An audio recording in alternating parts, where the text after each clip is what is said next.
The Out There channel. Please sub and share.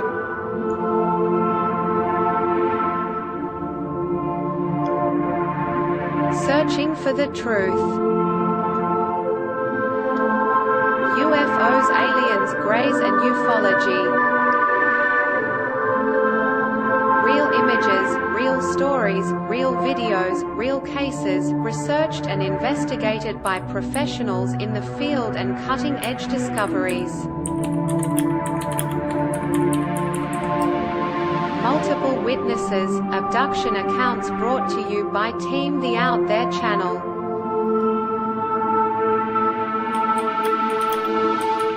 Good to be back. 5, 4, 3, 2, 1. Action.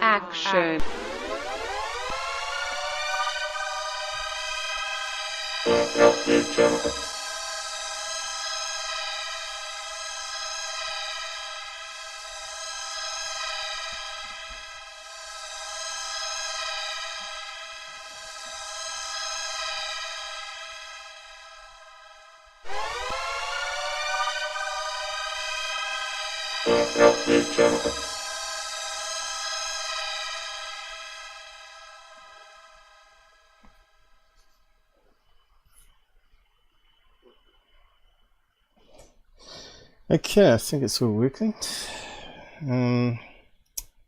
Got someone up there on peddled. Google hasn't managed to stuff at YouTube completely yet. Well, they're trying their best. Oop. CPU's lagging a wee bit here. Not sure how many people will show up on YouTube because they're not getting notifications. They've been sabotaged by them because they don't have the same politics as their admin staff have.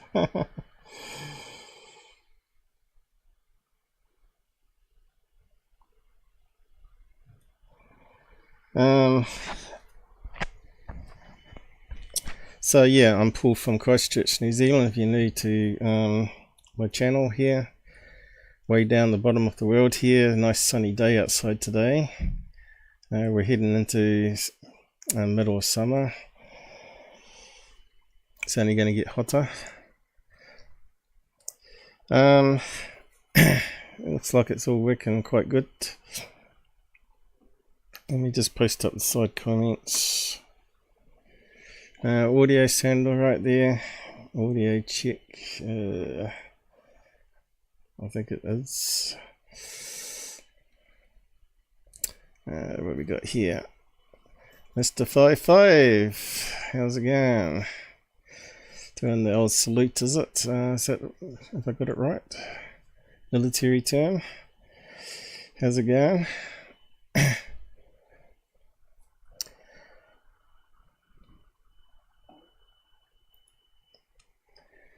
Yeah, so basically my dog's been sick pretty much all week, well, the family dog I should say. And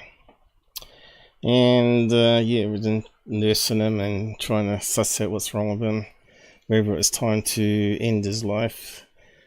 But yeah, it turns out he's got a very common condition called vestibular disease, which makes them feel seasick all the time because they have some inner ear problem and they stop eating and drinking. But yeah, we'd only eat toast and biscuits, well, chocolate biscuits. We wouldn't eat any other biscuits. You're not meant to give them that, because but it just gives them diarrhea. As long as it's not dark chocolate, as long as it's like milky chocolate, that's okay. We've had dogs over the years that have eaten chocolate, been okay. We used to have a dog that used to eat grapes. You know, grapes are meant to be really toxic. He used to jump up and pull them off the vine. He was a bit of a crazy dog though. Not sure if it made him crazy or not. But yeah, he got hit by a car, that one. He didn't last to 10. Most of our dogs die before 10. Cancer or whatever. But Charlie's coming up to 14. Not 15 as I was told. They don't get very long lives, dogs. But it's like losing a friend because you've been around for so long now. They're always there. Part of your routine of life, you know. So, yeah, he's eaten and less wobbly on his feet now because it makes him unbalanced. But his meds for sickness runs out today, so he might revert back. We see the vet again Tuesday. Lose more money. Expensive vets. Oh, have I got the right one here? Yeah. Yeah. Too busy talking and not thinking. You gotta really multitask on this stuff. Unlike Joe Rogan has a sidekick that does all the technical stuff. We have to do it all ourselves.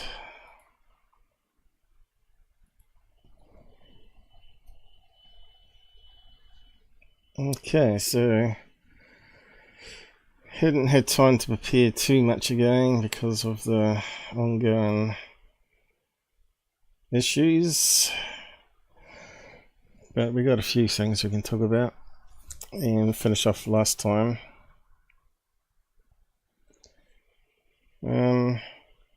So yeah, I got tall whites. Let's talk about tall whites and UAPs and UFO videos. So I got a few tabs here bookmarked. And hopefully my throat doesn't make my voice go again. So yeah, a few Twitter, a lot of stuff, a lot of drama happens on Twitter. But yeah, some of it's funny. You got to laugh at the idiots in UFO field, and the stuff that they believe in. It's just absolutely bonkers. It seems to me like Twitter is like people that believe in the government. They're obviously newbies to UFO field, or they're grifting for money.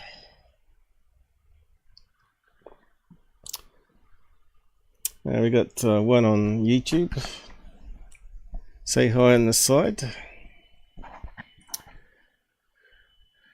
So yeah, where do we begin? Maybe at the back, backwards, I don't know. Oh yeah, we got some funnies here. Maybe kick those off.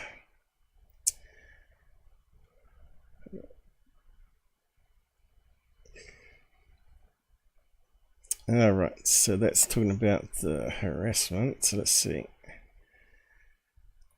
Lehto, funny.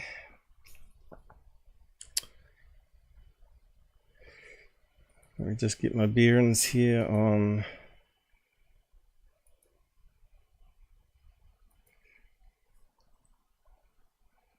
the stuff again.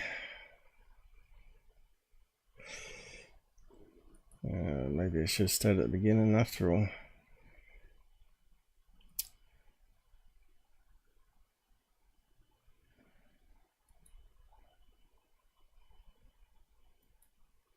So we get the UFO news out the way with. Didn't see the one I wanted. Was there another one on the end? Oh yeah, there was some hiding. Yeah, I don't like that scrolly thing, it's buggy as hell. So, yeah, there's a funny clip on James Fox crying about, as I said there, when you know UFO cash has dried up. So, if you're a public figure, they're going to mock you.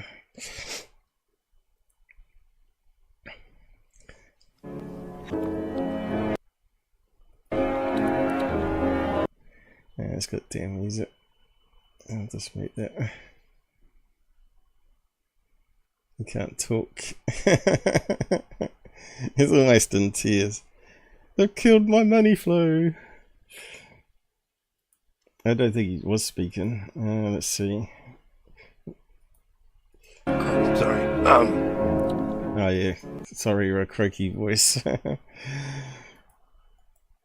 don't know what people see in James Fox. I used to. I thought he was good till I found that his research wasn't very good at all. And that last movie, Virghina, was just terrible. They didn't even take any radioactive testing meters. You know, even I've got all those. EMF, no metal detectors. And they were meant to be over a hotspot where the UFO allegedly clashed. They didn't ask any neighbours or around the area if they knew if that was the field that they actually crashed in or actually knew anything about it. It was just a load of hyped up garbage, that movie, about the alien running around the streets, right? We only had the girls, young girls, eyewitness accounts. I personally think it was a monkey.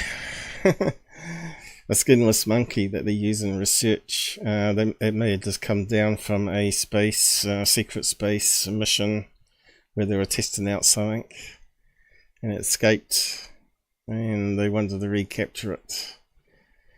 As you know, Jaime, my son, did a fake monkey thing way back when I first started the YouTube channel.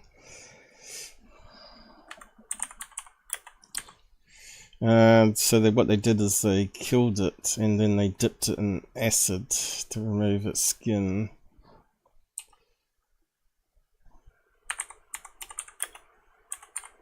Let's see what comes up. So we can get some images. So he's been like the biggest show of Middle to South America. He just promotes fakes, knowing they're fakes. You know, here's the one, for example, that's just come up. So where's the monkey? Oh, here we go. Here's the monkey one. What's it called? Meno set, was it? Meno set, something like that. The monkey. Oh, there we go. Memo pick. So poor thing, they just killed it. So I think it's just like a little hand-sized monkey, right? Dipped in acid, made it more look like aliens.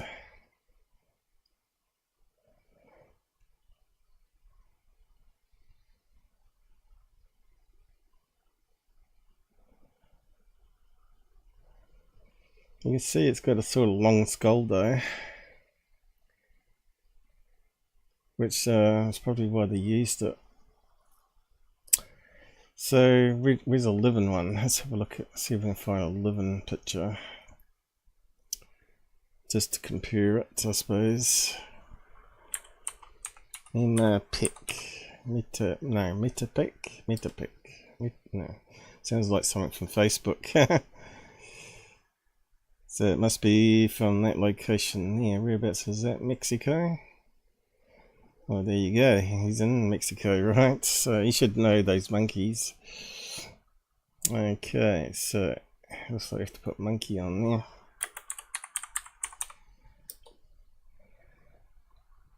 What comes up is one. We want some pictures of real ones. Living ones. Have we got any? Don't tell we got no real living pictures. They must have them in zoos. Is that the closest one we've got here? Maybe it doesn't even have fur.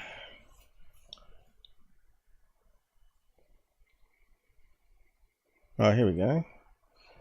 Monkey Island, is that the one?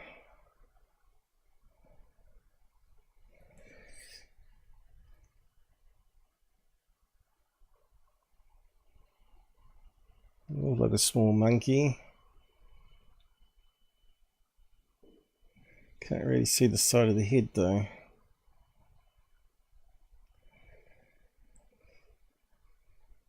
Monkey Island. Whereabouts is that? Thought that was in Indonesia. Guton Lake, where's that?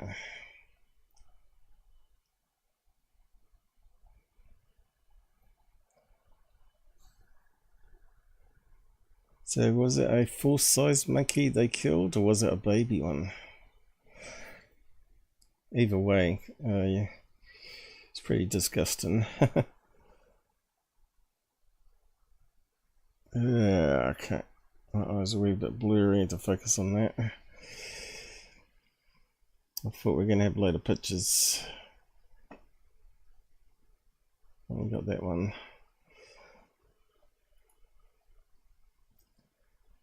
So I guess it's like that, but if you got a side profile of it,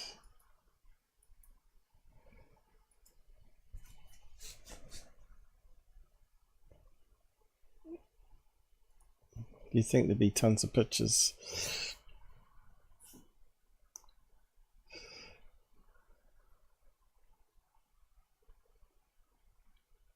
Oh, we go back, there we go.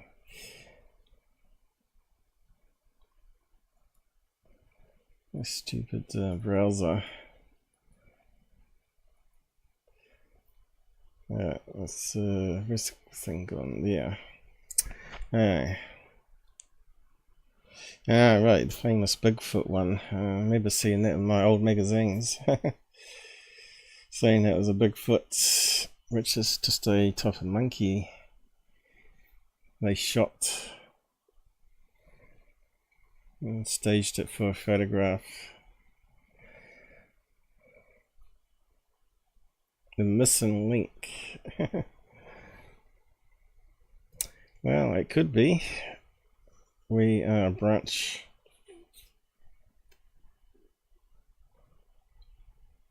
of the family tree, DNA wise.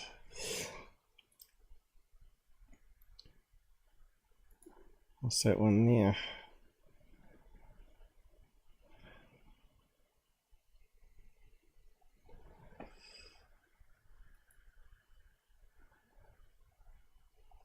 What's that one say? It's got a lot of different types of monkeys, isn't there? You don't realise how many. What's that one there? There's certainly a lot of types of small monkeys around. Anyway, looks like we're not going to get an easy answer on that one.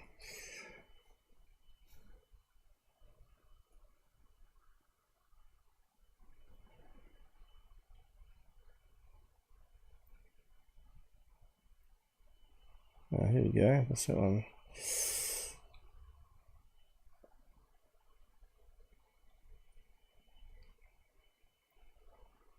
Yeah, the top of the head's got clipped, but yeah, it looks like it goes whack back here, doesn't it? Jaime, my son, Instagram. Yeah, that must be it there. That's kind of small little monkey, isn't it? Anyway, moving on. James Fox, poor man. Better knock out a new TV show. He could easily make money online, couldn't he? When you think about it. We produce a lot of free content, but these guys like to produce big movies that they can make millions of dollars off. Or a third phase, do a B grade BS Dr. Greer thing and make 100,000 out of it.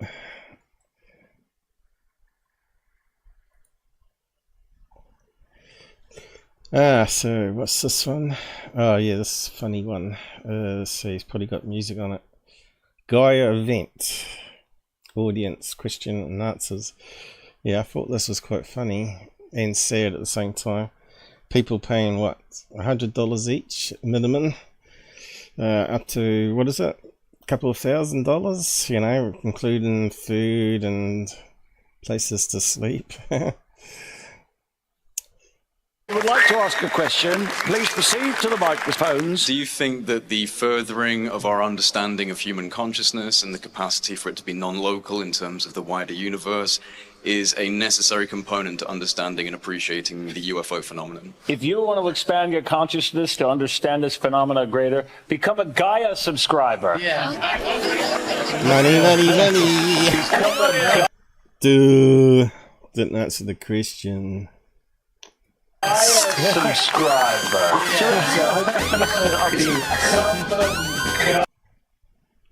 Idiots.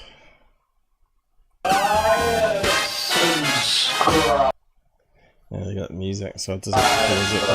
I'd like to ask Richard, did Yeah, this one seems familiar. man ever walk on the moon in 1969? And if they did, can they prove whether the Earth is flat or a sphere? Space travel. Oh, God. Definitely English are into that sort of stuff, aren't they? Well, they got a photograph of a footprint. But yeah, they filmed it from space. Chinese have, Russians have, so they know where the landing site is. So Doty, isn't it? Let's see how he answers it.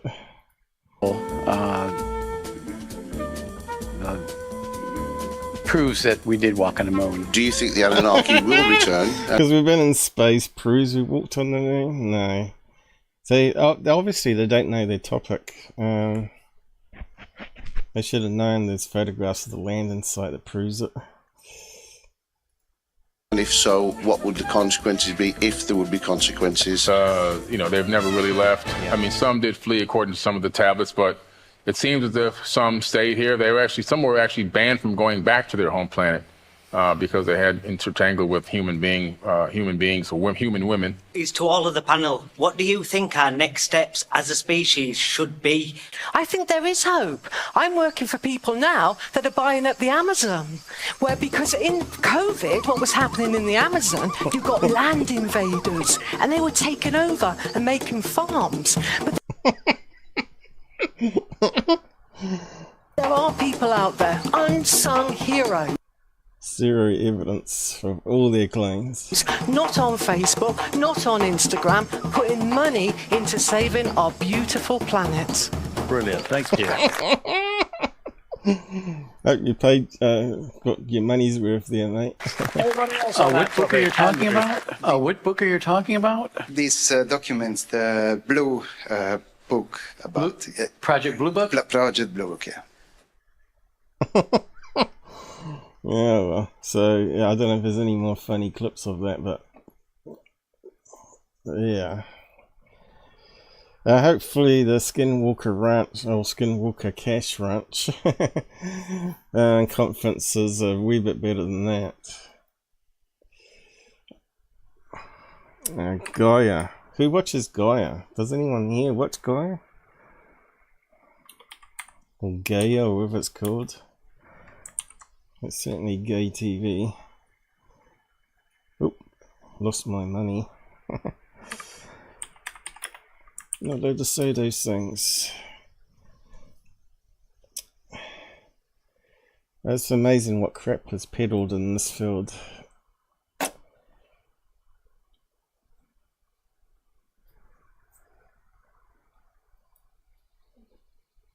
It's sad that people go and pay money, good money for that.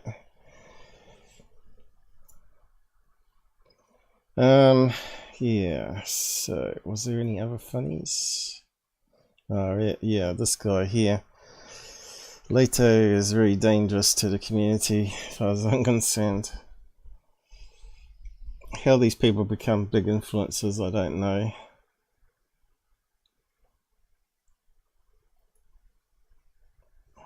David Grush is a hero, without a doubt. And everyone else, all your names, are going to be in history. All the other people. You don't think we're going to know?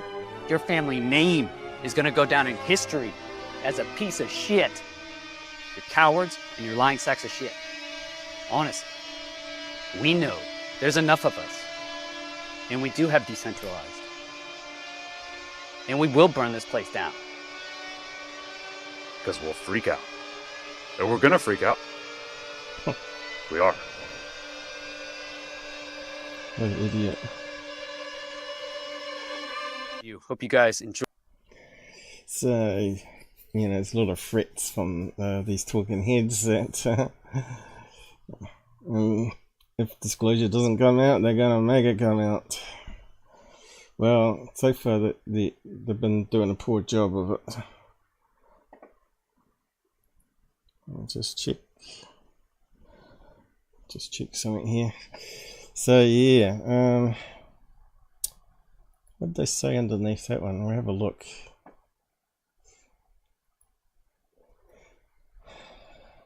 Lehto's coming for you. Those people, he's talking about debunkers, right? And the government trying to cover up UFOs being here. They're going to come after them.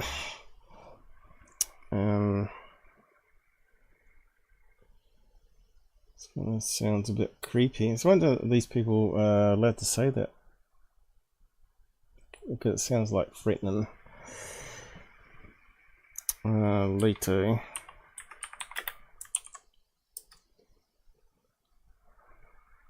So we get these little small ones out the way with. This is all part of the UFO drama that's going on.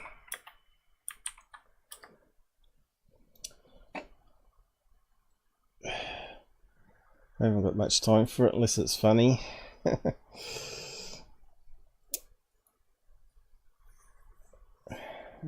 Yep. Dotcom stuff. Yeah, so what was this one?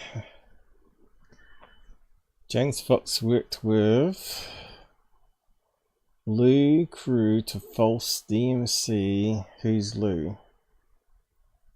Narrative control, and then Lue crew used those documents to dox and harass people. Yeah, so that's the problem with YouTube, I find. If you reject a copyright claim, and if you keep on fighting it, you have to submit your all your personal details, your name, email, and your address and phone number, and then they can use that information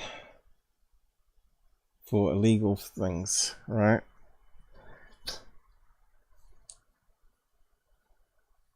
And they can bypass Google, because once they got the legal documents, then they can start harassing you with lawyer threat letters and all that sort of stuff.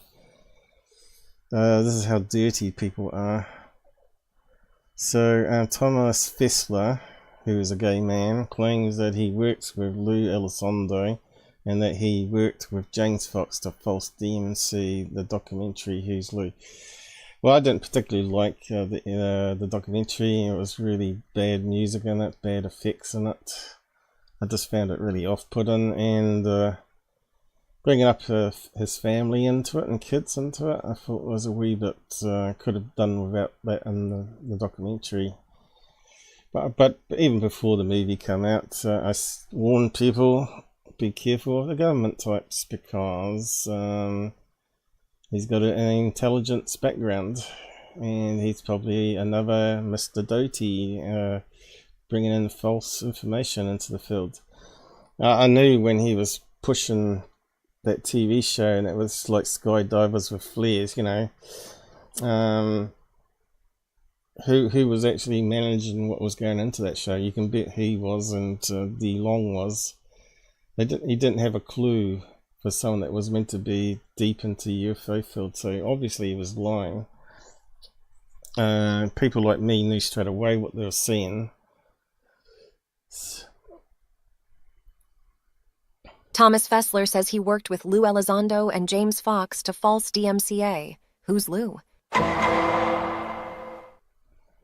the people who are bashing Lue and calling it a cabal, those are the people who are actually the cabal. Those are the people who are going anti-disclosure. Those are the people who are truly the grifters and the one who are feeding off the efforts of others. I mean, I work closely with Lue. When Lue Zondo got attacked by Area 503, I was the only person. So, stereotyping there. You know, I don't make money out of this. In fact, I make a loss every year. So I'm not in it for the money, obviously, else I would have gone a long time ago. So I'm not a grifter. But I did call out Lue Zondo a long time ago, before the talking heads got into it. Now UCR only got big because he was working in a restaurant and bumped into Lue and decided to make a panel show and invite him on. Once you got Lue on there, you just got loads of subs, right? And you keep having them on, and other big talking heads start coming on because they see it as a in thing. Yeah. You can't just simply jump into the UFO and start panel shows without actually knowing the topic that you're talking about. It takes many years of doing it daily before to understand what all the fakes, 99% out there is misidentified nonsense that people are grifting money from. But Area 503, never liked the guy, still don't, and I don't like his videos that he put up. He put up a lot of balloon videos claiming they were humanoids and all that sort of crap. Yeah, he wasn't a truther. He was just out to build his UFO channel pretty much, like most of them. But he went down the wrong route. Instead of sucking up to Lue like all these other grifters, like this guy, to build up his channel, he went opposing them. And yeah, as you know, if you debunk something, you get haters and people unsub and go nuts. The truth doesn't matter to UFO people, from what I've found in 8 years of doing this. Only a handful. It's just like UFO videos. 1% of UFO people are probably the real ones in the field. The rest of them are just grifters and fantasy prone.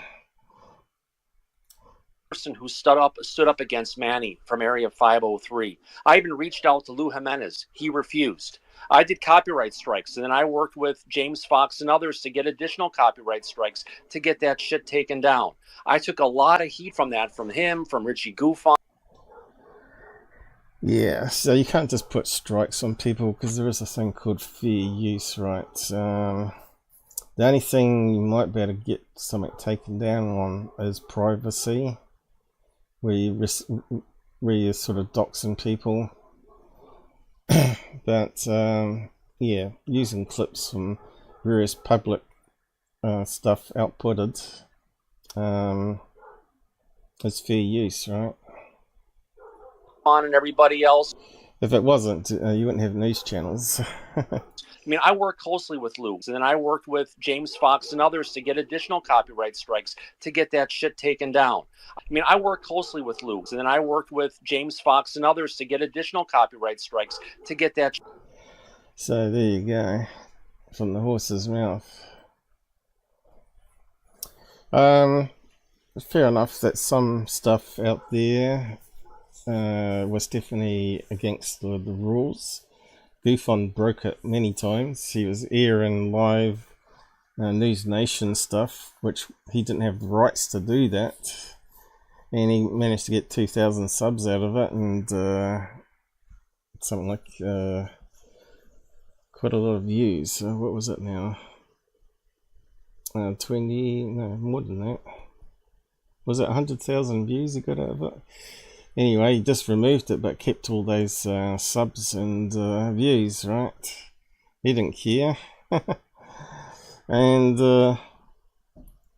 he did attacks on me. He broke a lot of COVID stuff that was meant to be on air, where he was denying that COVID existed and he was running around in front of hospitals. So none of that, all that should have been struck by him. That was fair to be struck by a community strike, right? Because he was breaking YouTube terms of service. But because they're the money takers, they just blew it off, right? Money buys everything, right? And also they don't care if you have a second channel.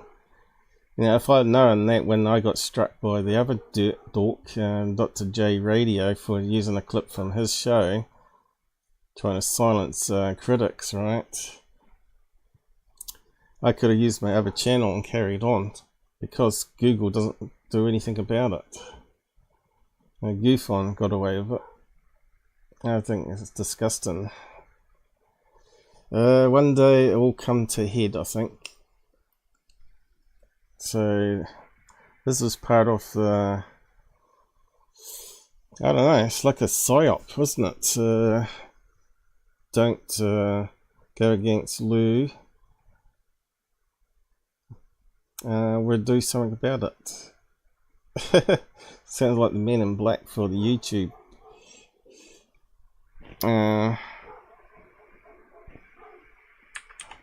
Part of the hate group, I guess. I'm not sure if you knew about what was going on online.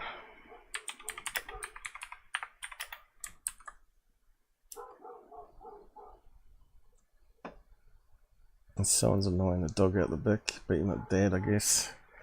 Not sure if you can hear it. It's really annoying. Where do we go now? Go to this one here. I'm not sure if I played it already. Don't think I have. Again, it's from Milk Fart. Harassment archive from King Milkfart is meant to be the biggest leader of this hate group, right? And someone's put together this channel exposing all the stuff that they got up to. You might be a media asset. I thought this was really well done. I'm not sure who this comedian is. Okay, it should be right, shouldn't it? Just move on a bit. He was ordered to use...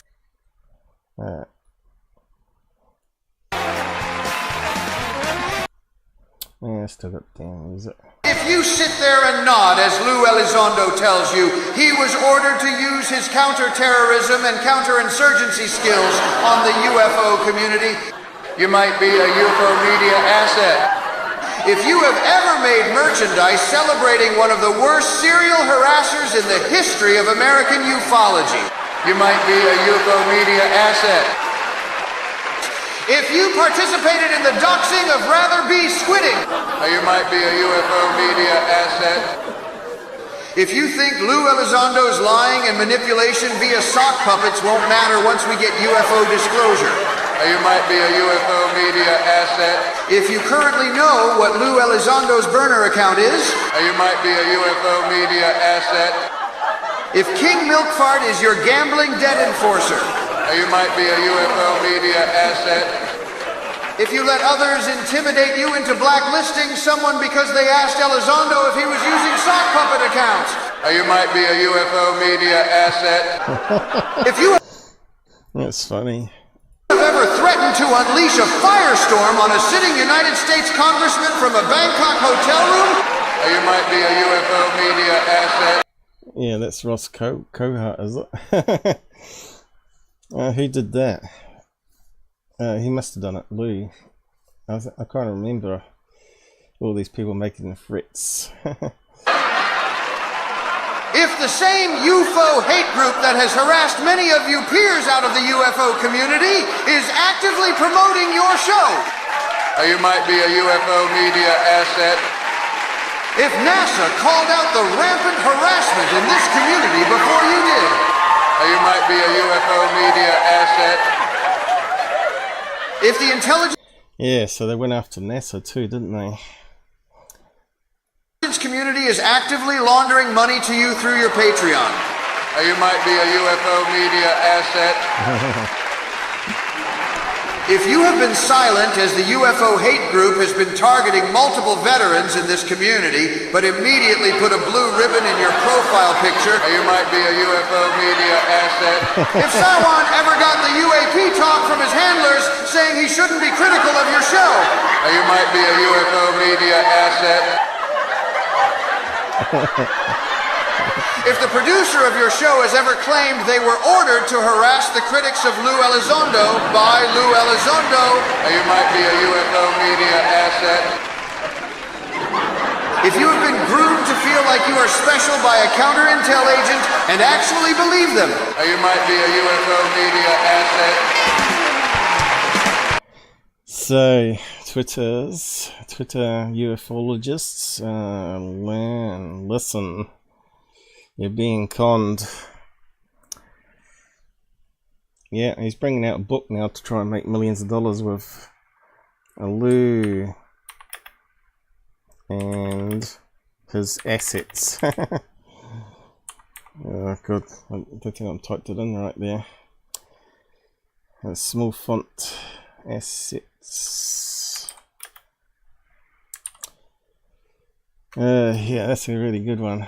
They put some time into that one. I'm not sure how they did it. Deep fakes, which are telling the truth. Lue.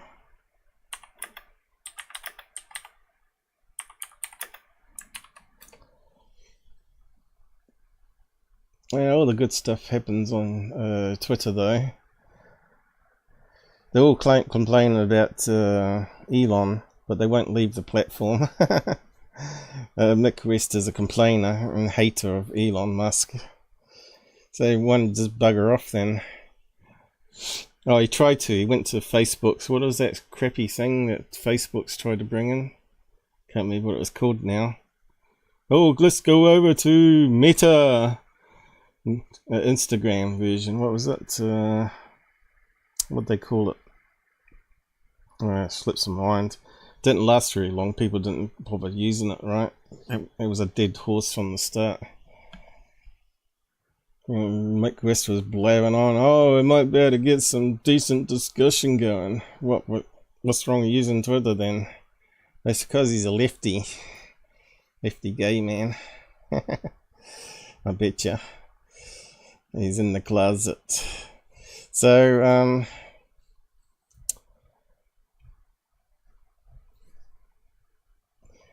yeah, so this is the next thing he's bashing is Dotcom. But I think they're overreacting to what Kim had said here. So Kim has said, do you know that the US government has 24/7 high resolution video from any location on Earth? They can select any date, time and location and see in fine detail what happened even at night. Is this Google Earth? So he hasn't. One thing he hasn't said in that sentence is that it's real time. Like it, he's not saying it's real time, as far as I can read from that comment there. Who knows what they're able to collect and store, right? Even if it's like a high-res snapshot every hour, it's doable. Every 5 minutes, every second, unlikely, but every 5 minutes could be possible. But anyway, Mick West has gone into his rant on it and made a big page blurb with mathematics calculations. The idea that the US government has 24/7 high resolution from any location on Earth is simply false. Well, not true. You can go to Google Earth and we can bring up high resolution, fairly decent images from Street View most of the places. So yeah, I don't know. Literally impossible. To cover just the US at a relatively low resolution of 1 pixel per inch would take about blah blah blah blah blah bytes. A week of low res video at 10 frames per second grayscale. Well, again, he hasn't taken in time lapse here. If it's a video of so many seconds every 5 minutes, what would you need to be able to track someone realistically? Especially from altitude. A weak low res of 10 frames per second grayscale would be 92,000 he's hung up on the amount of storage needed, petabytes. For all countries, that's 1.4 million blah blah petabytes. High resolution would be about 100 times that. Exabytes, really compressed, maybe 1,000 exabytes, like all the US data centers every week. Now, they just brought out for $30,000 a 130 terabyte solid state drive, right? If you had they fit in your hand, right? You could easily have thousands, literally thousands of those drives in a floor of one building alone. We could easily handle that amount of data. Easy. So yeah, Mick West has lost it. Yeah. It also does not work because the cameras used would need to zoom in to anything like that resolution. So now again, he's assuming it's satellite here, I think. Meaning they would have to scan to cover a segment of the globe, meaning it's not real time. But where's this statement saying real time?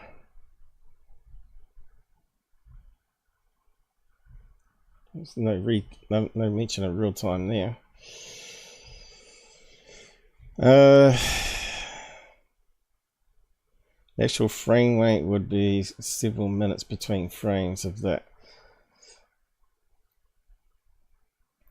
So it doesn't mean that you couldn't target a certain region with high resolution monitoring, right? Maybe not the whole globe, but you can certainly target a region. And you do it with spy drones, right? We covered the spy drones last week. The size of a fly with cameras and radio uplink. Then you got drones, of course, the old drones with the cameras on, what they call it in the Predator. And you also got Chinese UAP balloon satellite technology, and Americans have got exactly the same, because I talked about that a couple of months prior. When they're talking about the Chinese with these spy balloons, well, the USA was doing exactly the same thing. So, yeah. Kettle calling the pot black again. Not to mention those satellites don't... Ah, there you go. So he's thinking satellites. He didn't say it was satellites down here. The video might say satellites, but not in his comment.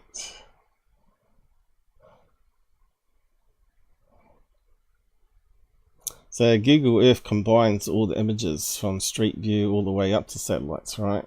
He's mentioned Google Earth there, combining it.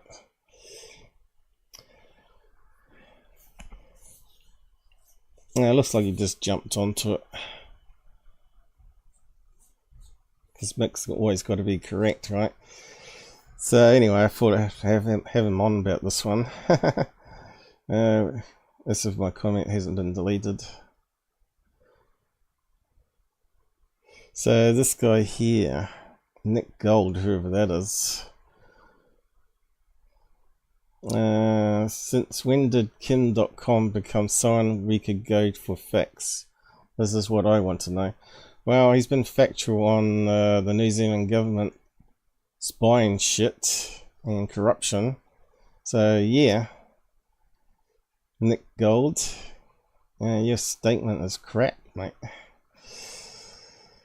And that's what I said, and that's why you won't be taken seriously stereotyping people. He's been correct on corruption in New Zealand and US spying.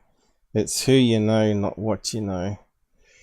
I don't think Kim was meaning every second or minute of the day, because Google Earth is not real time, is it? He mentioned Google Earth, so they would have high res of any area in the Earth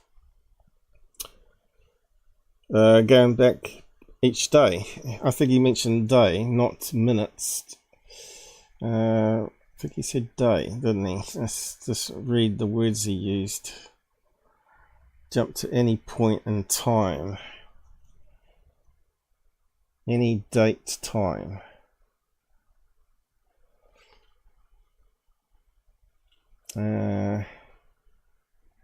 Does that mean every minute?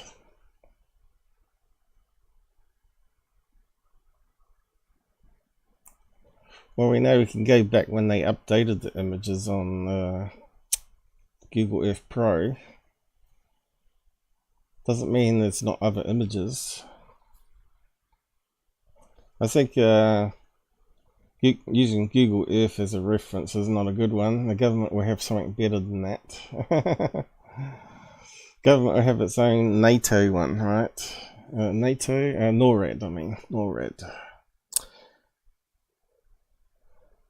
And I said here, I don't think he meant every second or minute of the day, but high res of any region. And then I basically said what I said earlier. And then I said it could quite easily record in real time for a month, I reckon, and recycle it. How many terabyte drives would you need for that? The latest big ones. Yeah, what is the biggest now? They keep increasing it every year, but they're quite expensive. You can bet Google's got a few of them. Biggest TB solid state drive. Let's see.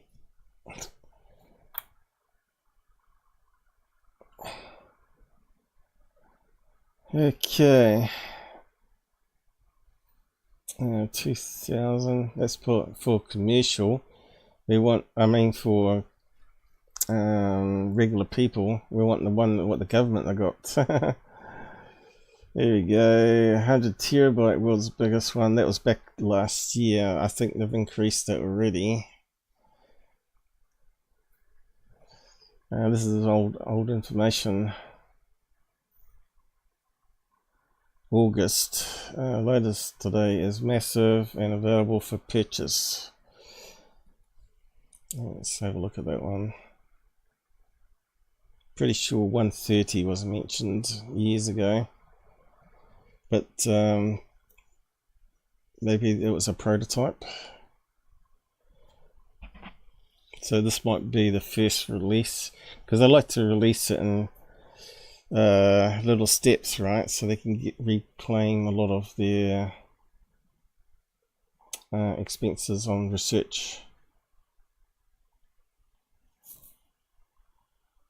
40,000.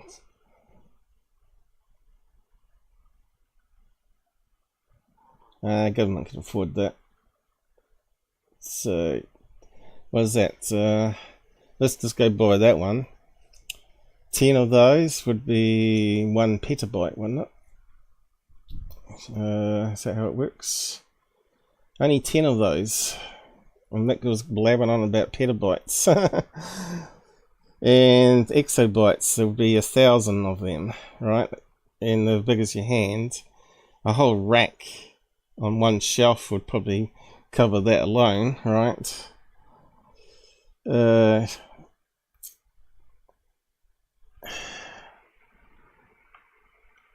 Let's see, how are we going to word it? What is a petabyte? 1,000.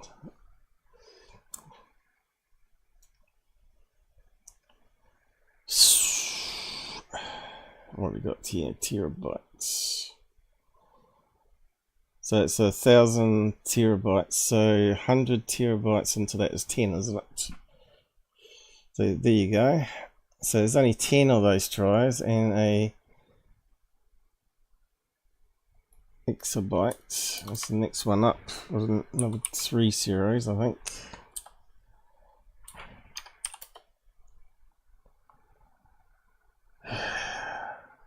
1 billion gigs, or 1,000 petabytes. So 10 of those drives. So now we only need 1,000 of those. 1,000 times 10, 10,000 of those drives on a floor of a building meets that demand that he was talking about, and then you could just fill up a whole high-rise of it, make a high-rise storage facility. It's doable, mind you. What kind of money would we be talking about here?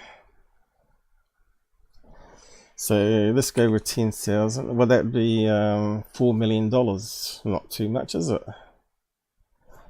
I'll just put it up here. 10,000 times 40. Was it? No, have I got the right figure? Oh, well, I'll just multiply it anyway. Might be 40, is it? Oh, where's the calculator gone? Normally comes up with the calculator.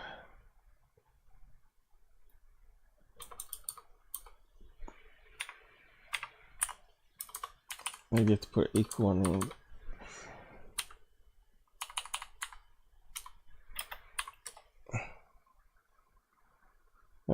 Why is it not coming up? Maybe not put commas in. Okay.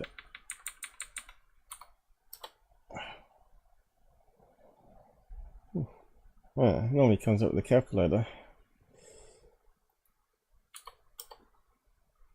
Oh, here we go. That's the way you type it in, guys. So how many zeros have we got here? 400 million. Okay, so the government could easily afford that, couldn't they? How many trillions of dollars do they get? And how many years had they had a chance to build this technology up? And no doubt they'll get a discount probably as well from the thing. So it is doable, especially if you get other countries involved in it, where they can siphon off their tax money to the same project and share the same data. But yeah, is there any bigger ones? Oh, here we go. So already it's almost here, so it must be here by now. That was last year, 200 terabytes. So that would cut the price down to 200 million.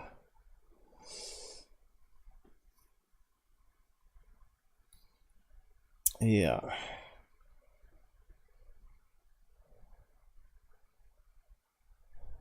So if that was last year, what have they managed to increase it already? So they're releasing in the 100 first, and then they release the 200. You bet the government's got the 200 ones. It's amazing that. I want one of those. Couple of those, and you can raid it, and then you'd have to fail it. Use zero raid on it. That means they're mirrored, and you wouldn't need to worry about storage of videos and stuff. And music. So there you go. So blabbing on about the size of things is just pointless. Mick West. So if they could even record it in real time, it wouldn't really matter. But I said here to Dotcom directly, yeah, I don't think so. What did he say here? Combine that with smartphone location data. US government collects all cell tower pings globally and can trace off all your movements and match them with the satellite data to create high-res video of all your movements on Earth. Yeah, I think that's a bit far-fetched. So there is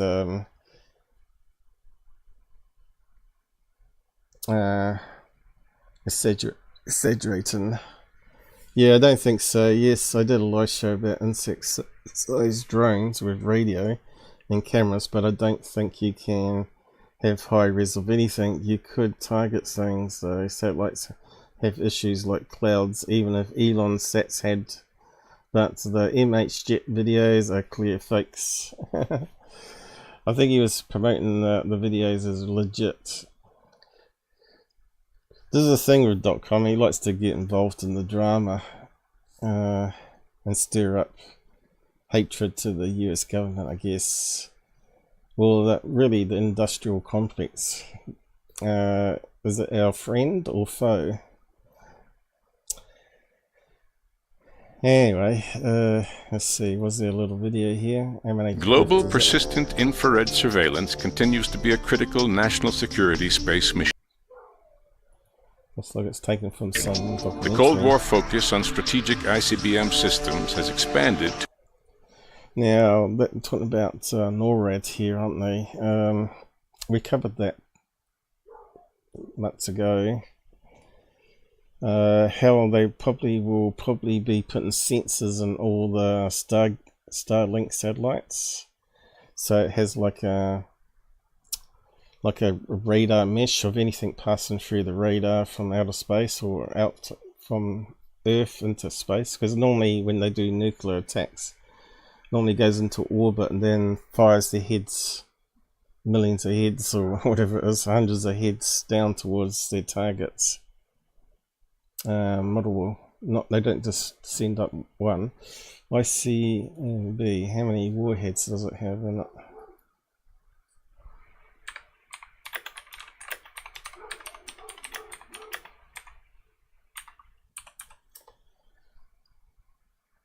Let's see.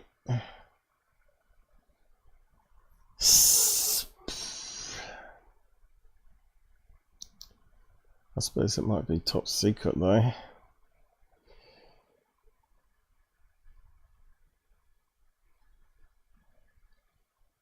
Okay, here we go. Each carries one warhead, either the W87 or W78, but could theoretically hold 2 or 3 warheads each. I thought they had like hundreds of them. Because when you think about it, you wouldn't need a massive big explosion. You could send down little tiny ones that's really hard to shoot them down, and some of those would make it through and cause enough radiation damage. Maybe there's a certain size limit that can make it, but that was back in 2015 information, alright?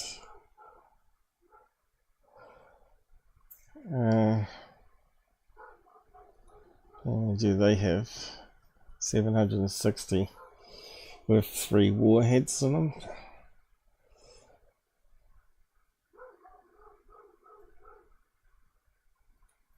Yeah, not enough. Can it be stopped? No, some are gonna get through.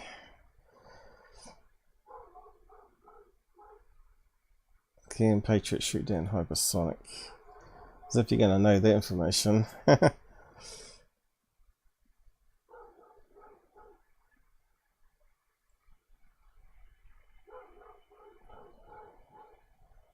And the Patriot would have to be like a hypersonic missile too, wouldn't it, to shoot it down?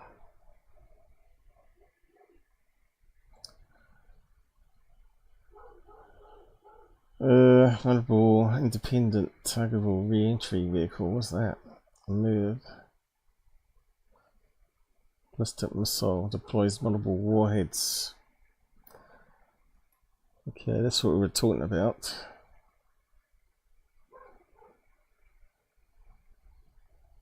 Want to see inside it. Oh, there you go. So 1, 2, 3, 4, 5, 6, 7, 8, 9 on that one.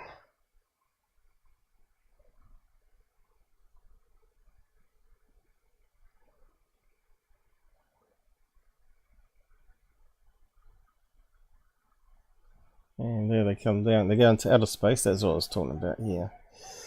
So it wasn't ballistic missile. It was Minuteman. Oh, Minuteman. Minuteman 3 MRV. And that's got 3 warheads coming down for targets.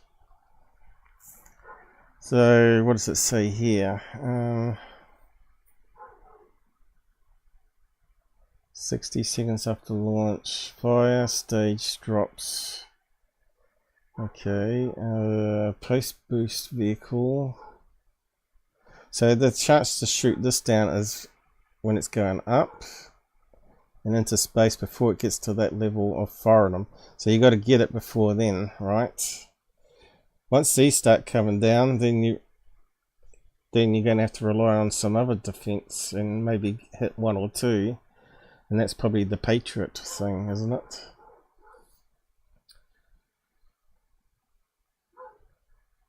But they were talking about not using actually normal nuclear. All you need is like depleted uranium, and it comes down with such a force that it causes a big explosion, wipes out a city without radiation, right?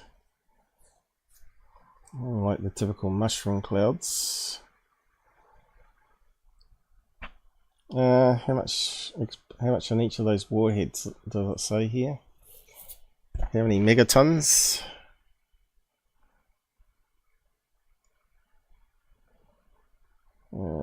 Can't see the megatons per warhead. Maybe that's classified. Anyway.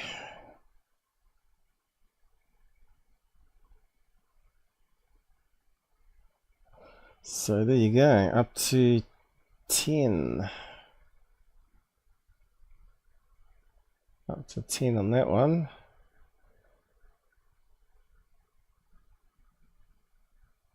There's one here with Russia, 14. And 16. Russia again.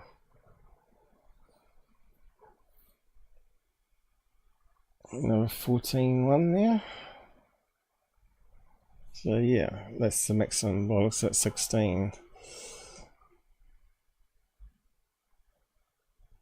Kind of scary that they even want to develop those in the first place. Humans like to destroy each other.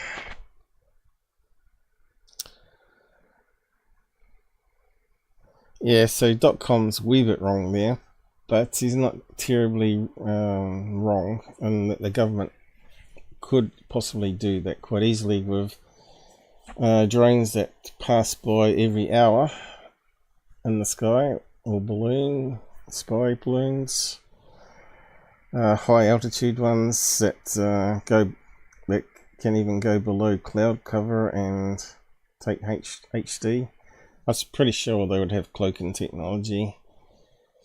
Makes it invisible to radar now, so could be flying over our heads, taking high-res photographs every hour at least.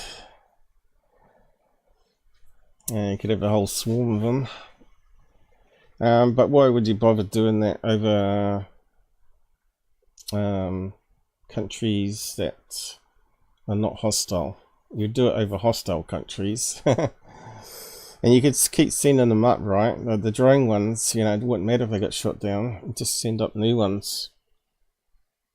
And they could 3D print them even, probably.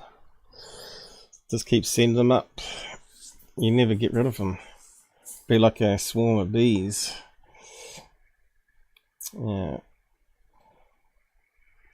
But like I said, Dotcom's not really into it. He's just into the drama side of things.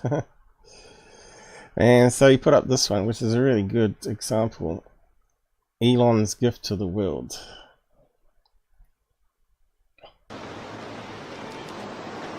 Maybe. That's one of the best movies. What was it called now? They Live or something? I always get confused because there's a movie with big giant ants called Them, and I keep thinking it's Them. Is it They Live? Is that the name of it? Where the aliens are integrated into our society. Is it They Live Sci-Fi? Or have I got the wrong name? John Carpenter. Oh, there we go. Seems to ring a bell. It might be another sci-fi though. Is that the one? Oh yeah, the glasses. There we go. We Live is a 1988 American sci-fi classic, I should say there. Horror film. I don't know if it's really horror. John Carpenter, based on 1963 short story, 8 o'clock. Subliminal messages. I'm pretty sure that happens even today. And it's a good reason not to watch TV. You don't know what they're putting into those TV ads. Google is now taken over and they're forcing ads, so you have to watch the ads. Having acquired the film rights to Nelson Penn story. They should probably redo that, but I suppose when they redo classics, they ruin it. Mind you, it was pretty well done back in that time. Obey. Yeah, but look what's on the board. You got to obey mainstream media. Bloomberg, CNN, US Today, AP.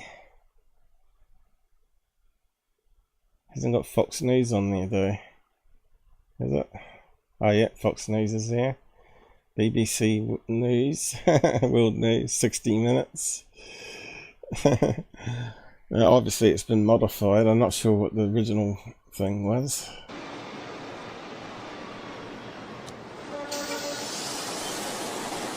Obey the mainstream media, what they're telling you, the propaganda. Probably get a copyright claim on this one. Goes on a fair bit.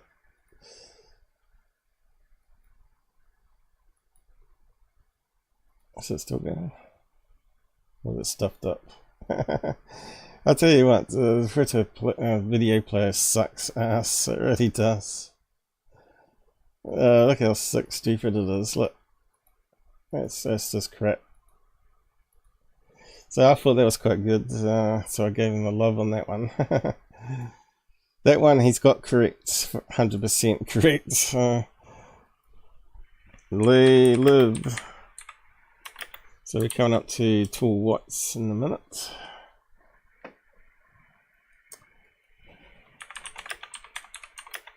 Speaking of aliens.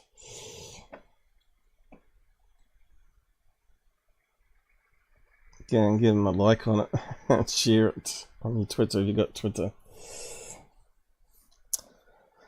Okay, next one. Alright, we already covered that. I just bookmarked it in case. And same again, is it? Alright, no.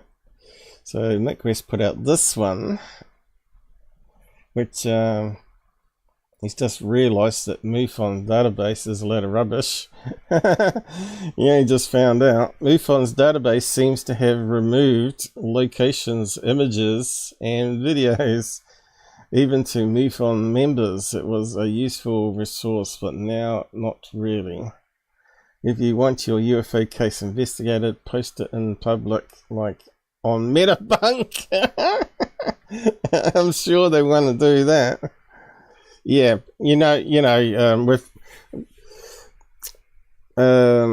we've put UFO cases his way, saying, "Can you help us with this?" He says, "Oh, I ain't got no time for that stupid case." And that's all you get on MUFON, right? You only get most of them are stupid cases of balloons, reflections, or fakes, or just simply misidentified stuff. Lens flare, even people even putting up videos even today as lens flares. You know, oh, I'm not seeing it with my eyes, but I'm seeing it on my camera when I aim it at the sun. It's probably just a database glitch for the video links to be down, probably, but for the members. But maybe there's they're changing it to a new model where you got to pay. There's members that can just read the descriptions, and then there's super members that can get access to the photographs, and then there's ultimate members. If you pay the extra money, you can get the videos. It's all about making money, these people. I said here, been unuseful for years now. They killed the rogue UFO stalker who leaked info. but it didn't work well with the upgrades, like images denied because of bad Amazon integration. Remember I did various lives on that, tried to find workarounds, but the guy obviously was reading my comments and making sure that they didn't work. But by making a new phone app, they are making a new phone app to replace it whenever that will happen, God knows. Probably come out a year and I'll find out a year after. And yeah, always the last one to know, right? And lastly, the last drama, Green Streak. So, fanatical UFO activist Ross Coulheart, or Coulheart as some say, in other words, says those covering up UFOs should be tarred and feathered and dragged around Washington DC and stoned behind Humvee. Well, how about all the shills out there? I think that should apply to shills. And wouldn't you like to see Blake Cousins tarred and feathered? I would. And Dr. J Radio and all the other grifters out there. Greer? What would you like to do to Greer? How about Jaime, my son? Or Jaime, my son? Hey, we got Shelly on the side. Brave enough to comment on YouTube. Yeah, hoping Charlie Roo is still on the up. Yeah, I don't know what he's like today. The pills, meds would have worn off by now. But yeah, we talked about that on the intro, Shelly. It was good last night, but he's not 100%, and dogs can go downhill pretty quick. He's getting up there in age. You got to remember the formula was like times it by 7, dogs aged 7 years to one of ours, which is kind of crazy when you think about it, but it doesn't quite work out that way. It's based on the weight of the dog, and basically they have a higher metabolic rate because that shortens their lifespan. So 10k or less dogs have a certain different age range to the 20k plus dogs. So basically when they're 15, they're equivalent to 20k or more. They're equivalent to 88 years old. Most people would say 7 times that, which is kind of ridiculous, which would make them 105 years old, you know, which is untrue. So yeah, so at the moment he would be in his 70s, I guess. So he's getting up there. So how long have we got him for? Another year, hopefully, maybe 2. I don't know if it's going to be any good though. His joints are going. He might be in too much pain. So let's get back to UFO topic anyway. I will put more Charlie Roo videos up in time. He has more fan base than I do anyway, let's put it that way. Yeah, it was looking pretty bad for him at one point, but he pulled through. He's a pretty tough dog. But yeah, I think it's a lot of my effort in it. You know, my dad was saying leave him alone, don't force feed him and all that sort of stuff. Well, stuff him. I was giving him chocolate biscuits, even though, you know, when you're seasick, you eat bread and you eat biscuits, right? So I thought, well, we'll just try it with the dog. Who cares if there's toxins? He likes it, you know, likes Nutella, a wee bit of Nutella on bread, so you can with butter. It's quite nice, as you know, you eat it yourself. Well, he just loves it. He likes to lick it all over himself. Tell the other dogs that he got some Nutella, but he's pretty funny like that. And yeah, he ate half a piece of toast. So, you know, kept him going, but he was losing lots and lots of condition. But yeah, he's a mate, so he's worth fussing over. He's probably got used to me now, giving him the pills. Wrap it in a wee bit of Nutella and stick it on my finger and put it into his mouth, and then he swallows it. You know how much meds taste bad. So yeah, you're a UFO activist. Back to this topic here. And if there's been this cover-up, if there's been this lying going on where certain individuals in the intelligence community and the defence community have essentially conspired with sections of private aerospace to criminally, illegally conceal stuff from Well, isn't Lue part of that? Zondo? congressional oversight, well, not only should they be tarred and feathered and dragged around Washington, D.C. and stoned behind a Humvee, they should also be named and shamed. And if there's been this cover-up, if there's been this lying going on where certain individuals... So there you go. What else do you add here? UFO activists seen to threaten war and insurrection of wacky flying saucer legislation isn't passed by Congress.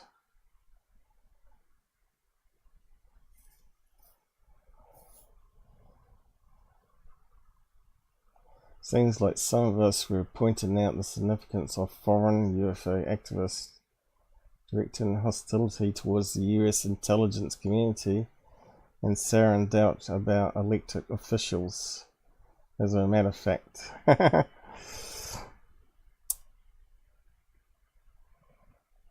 actually agree.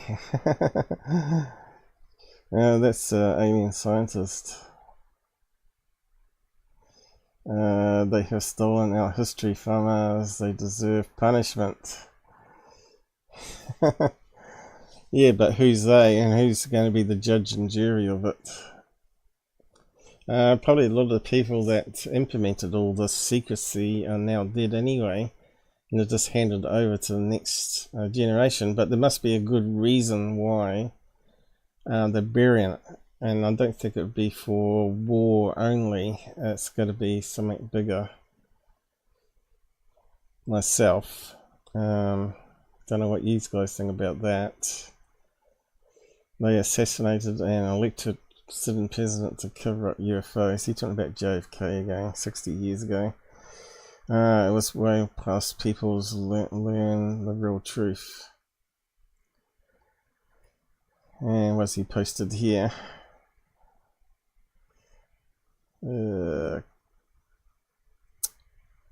JFK Kennedy, there you go. I don't know if I can read that or not.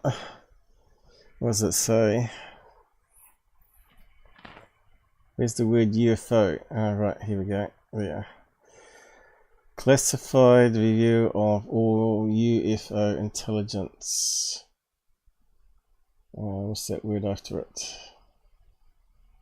Fold. Affecting something rather at the end there.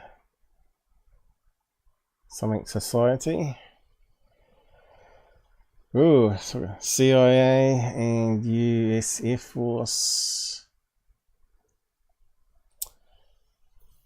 So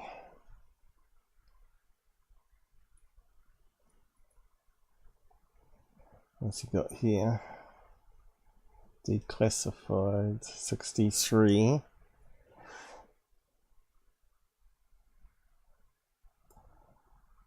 Outer space matters. USSR, so that's a space race.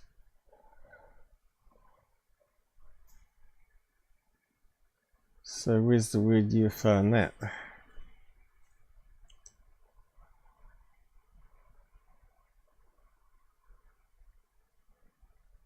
In addition to development, what's that say at the end?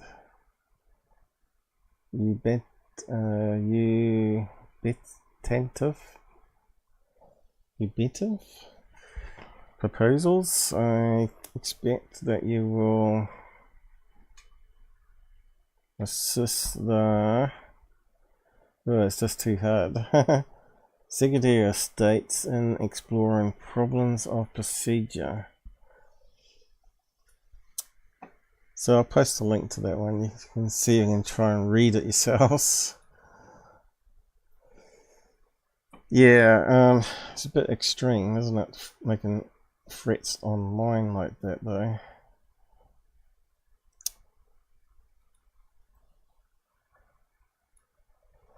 I think the shills the problem nowadays, because the government doesn't have to do anything. They're just, the shills are doing it for them, right? Dr. Greers and all that out there. We're talking to Joshua Trees, claimed that Beishu, or whatever the name of the alien being was.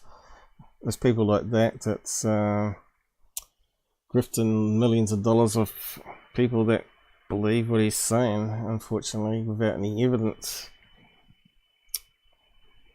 Tard.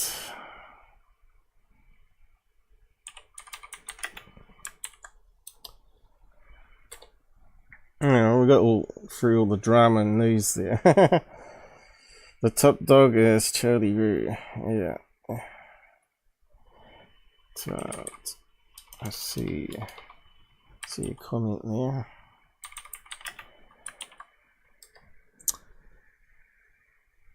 Yeah, he's a funny dog. He's always been funny, but yeah. It'd be a shame to lose him. The aliens need to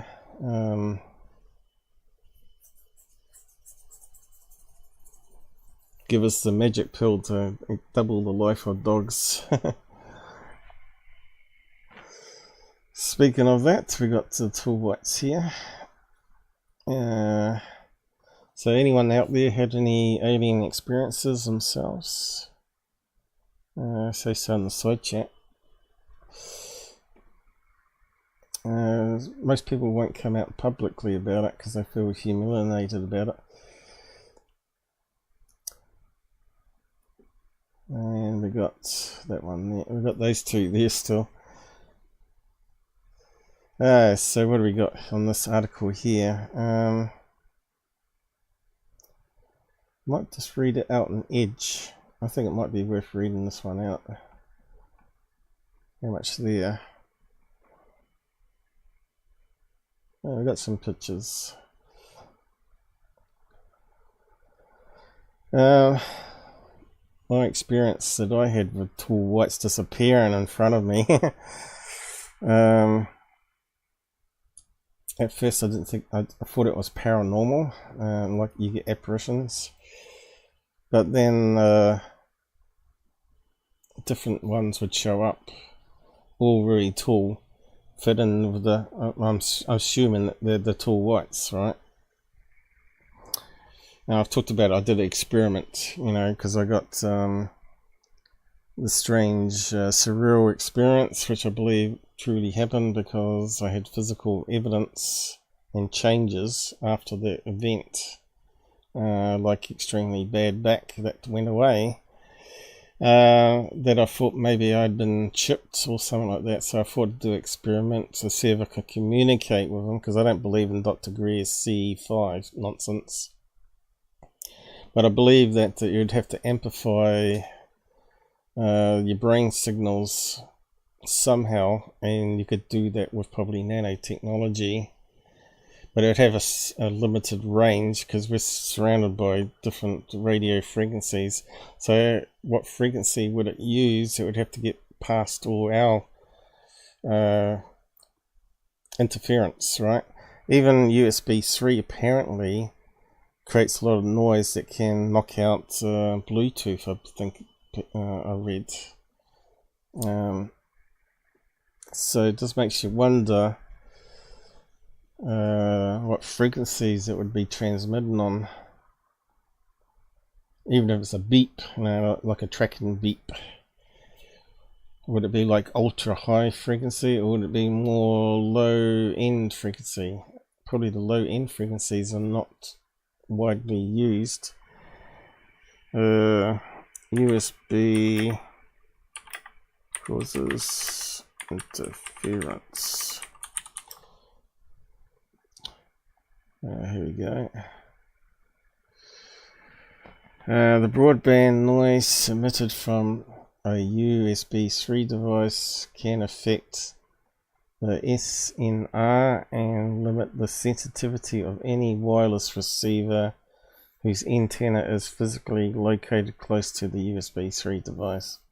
This may result in drop in throughput on wireless link.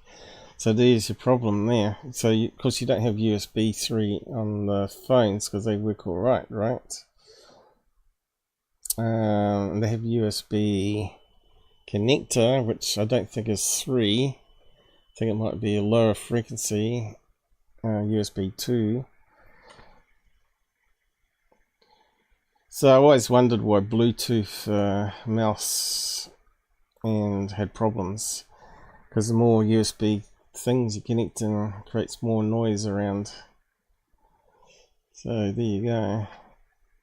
More technical stuff, just in case you didn't know about it. So yeah, if you have trouble connecting to your wireless, make sure you don't use USB 3 on your device and see if it improves.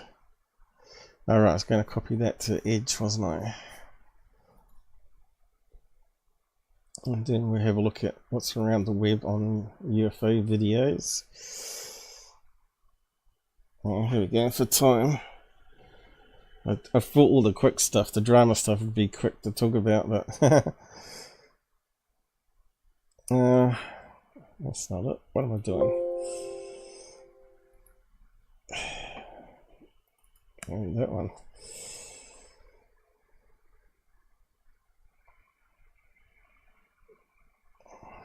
That's very slow start up this.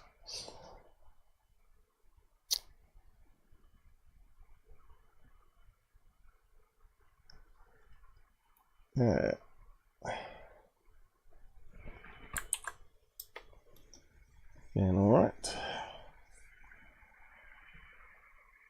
So this goes back to what year? Where's it going to read from? 2020, so it's not that old. So who we got here? Charles Hall. So who's Charles Hall? How do we get it to read? Could try that one, I suppose. Charles Hall and Tall White Aliens. Yay. July 29th, 2020 by Nancy Thames. Charles Hall's Millennial Hospitality book series, describing his encounters with a race of human-like extraterrestrials, the Tall Whites, TW, during a 2-year duty assignment at Nellis Air Force Base from 1965 to 1967. Hall saw Air Force generals return from distant, hours-long trips with tall whites on their anti-gravity craft. Hall says, when the So this is going to be a fun Charles story. Hall's Millennial Hospitality book series, describing his encounters with a race of human-like extraterrestrials. So, Nellis Base. Let's get a reference where that is, so we can visualize it. Is that in Area 51? I can't remember now. I think it is, isn't it? Where is it? Nellis. Let's see, we'll bring up a map. Damn eyes, come on, work. Where is it? Nevada? Oh, that's Vegas area. Alright. Let's do a bird's eye view. Oh no, Dotcom, you might be right. We might be having HD. Looks pretty good. From a satellite. But it's not. This is actually from a plane. It's just, they start off with a satellite, and as you zoom down, they switch out photos for better ones. So yeah, Nellis. There's the big runway in the desert. There's a great big Las Vegas. There you go. Now I've lost it. Whereabouts was it? Yeah, it's a big place there.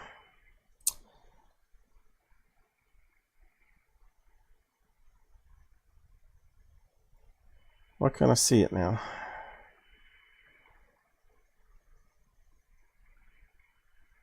I only zoomed out. Ah, that's annoying. Where did it go to?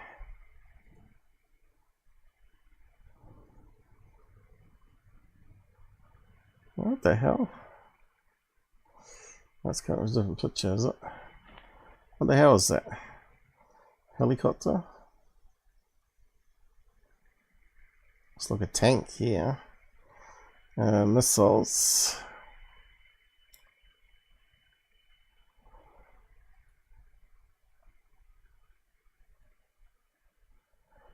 Let's go into pictures. Whereabouts was it on the map? Las Vegas this side.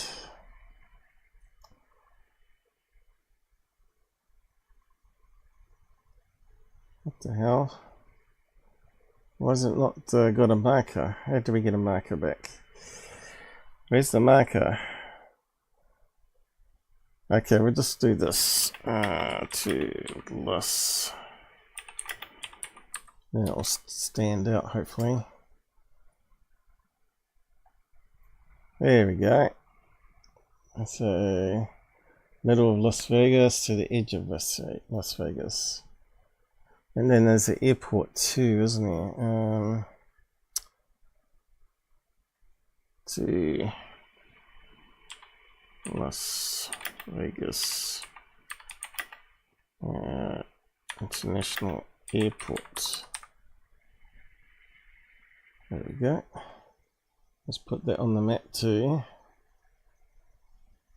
And it's the other side. Now, that guy, what's his name? Steve Barone, he lives somewhere down this way and likes to film the UFOs, which are planes or helicopters in holding patterns. He might be down here filming that way. So obviously you're going to get a lot of plane traffic. And also cars on the on the side of the mountains here, surface vehicles. Is what he films. So the ones that look like they're hovering in the sky are just planes at the airport and holding patterns. We've been through that guy's nonsense before. Another shill promoted by a UFO man. So let's carry on with the story. So he's making some big claims here about the tall whites. You know, at one stage I didn't believe in the tall whites, but they certainly don't look like in the picture here. So I'm sort of questioning this guy's story. The tall whites I saw would look just like normal human beings. They were simply tall with blonde hair and really decent type clothes on. Smartly dressed people that I've seen, which is kind of strange. I think all of them had, the females were certainly nicely dressed that I saw. The tall guy that was the tallest of them all, he had shorts on, I think it was. Was it shorts he had on?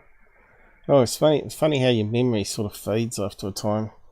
But anyway, I did document it in a video, and you can go back and listen to the facts again. So I've seen 4 tall whites so far, so might not be the last time either. Nellis Air Force Base from 1965 to 1967. Hall saw Air Force generals return from distant, hours-long trips with tall whites on their anti-gravity craft.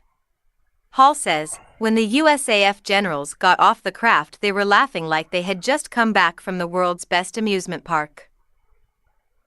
I would like to be clear that even though Charles Hall has given incredible detail about the tall white aliens, there is much supporting evidence from other sources making this case pretty darn solid.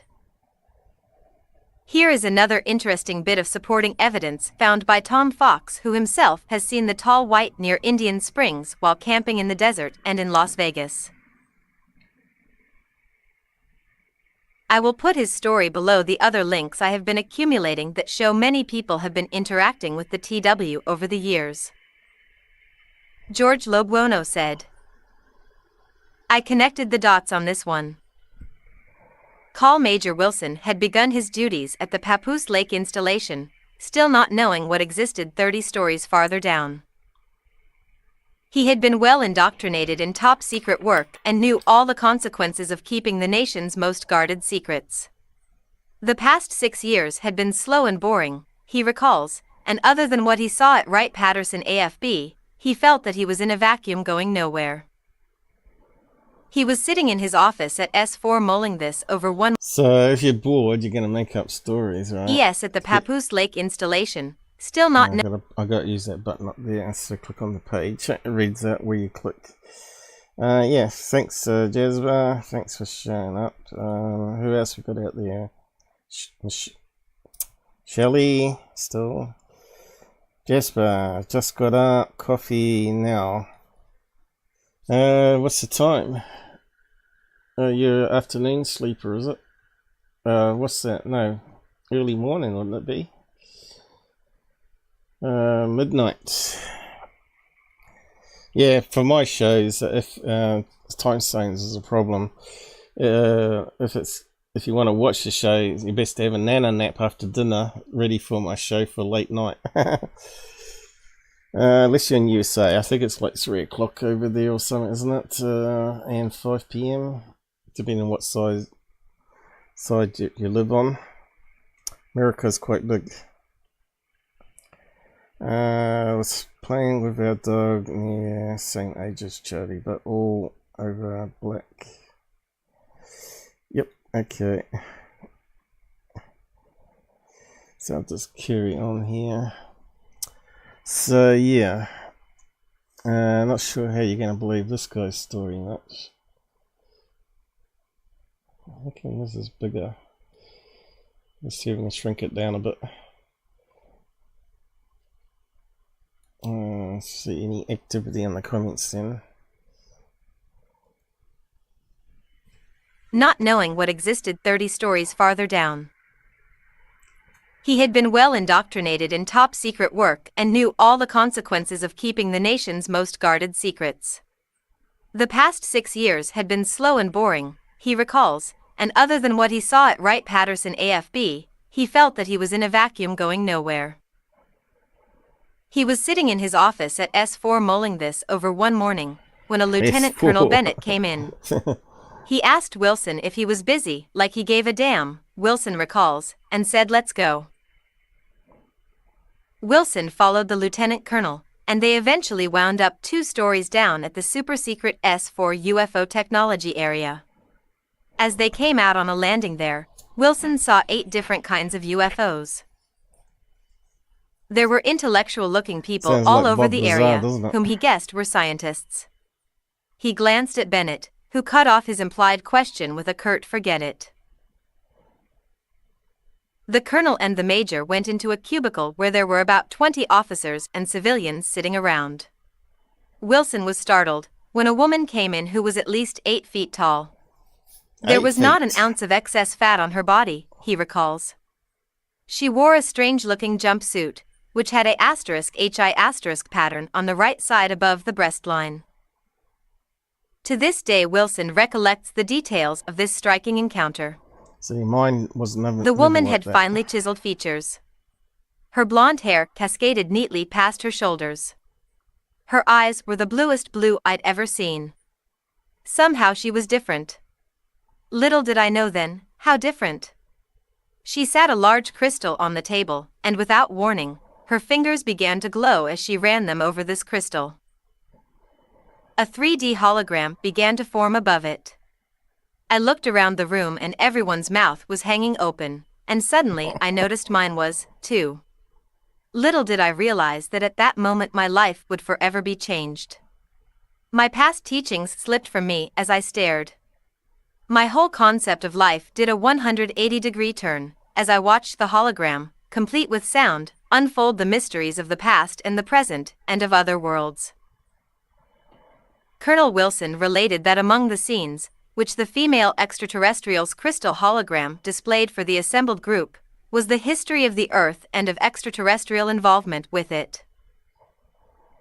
That involvement included fashioning the consciousness of Jesus and sending him to live among Earthlings to point to a better way to understand life and to live. The extraterrestrial woman also showed the officers and scientists scenes from inhabited planets of other star systems. Wilson was transformed. So my problem there is, why Jesus, right? Why not Muhammad? All the other religions. What's the King Buddha guy? So, yeah, religious leaders doesn't gel with me. The aliens would use religious leaders, right? That means that if Jesus was a tall white, then why did they send someone that looked like I don't know, a pale skin with long hair in the Middle East, which would never happen because you'd always be tanned for starters, and I don't know. To me, from what I've heard, is that Jesus was actually like a cult leader, and that's why he got nailed to the cross. That's basically it, isn't it? You know, you can believe what you want, but there was talk about the Vatican, that they got a secret library down underneath, and there's some scripts that they won't release that actually talks about it. So yeah, they're like the richest people in the world, aren't they, the Catholics? So yeah, mixing in religion straight away with a UFO story doesn't gel here. I'm calling bullshit on this story here and what they look like, what he's describing. So when you have your own personal experiences, it doesn't sort of match what people are saying. You sort of got to start questioning it. Unfortunately, unlike the alien greys, are exactly like what other people have described. The alien greys that I encountered were identical to what all the stories were about greys. But this story here is not identical to my experience. And the hairstyles were all varied. Some were down to the hip, and some were very short, like a man cut, as they call it, bowl cut or whatever. Some were longer, down below down to the middle back. So yeah, it's all different. But yeah, if you're going to send down someone to influence mankind, it won't be just Jesus, if you know what I mean.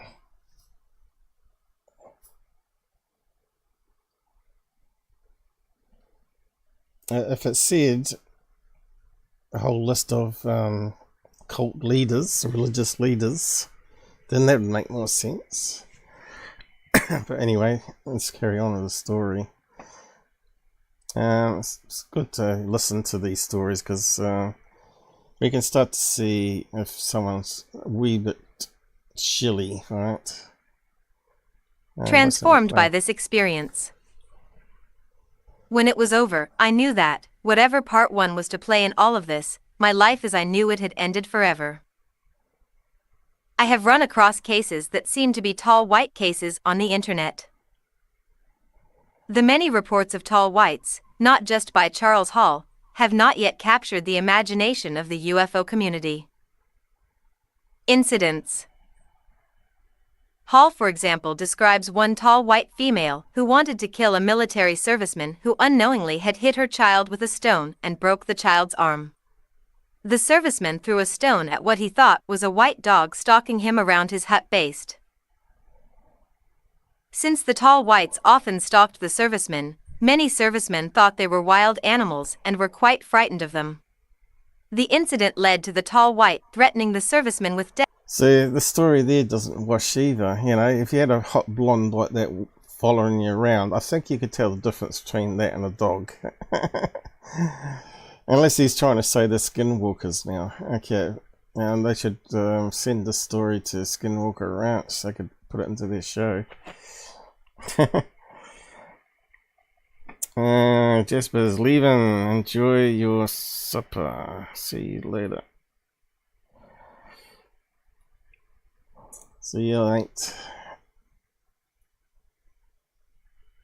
Serviceman with death if he didn't leave immediately and promised to never return. This is how the serviceman in question described the incident to Hall. I tried to reason with her. I told her that I hadn't broken any little boy's arm and that I liked to play with kids. She wouldn't hear any of it. She told Met that I was too stupid to know what I had done.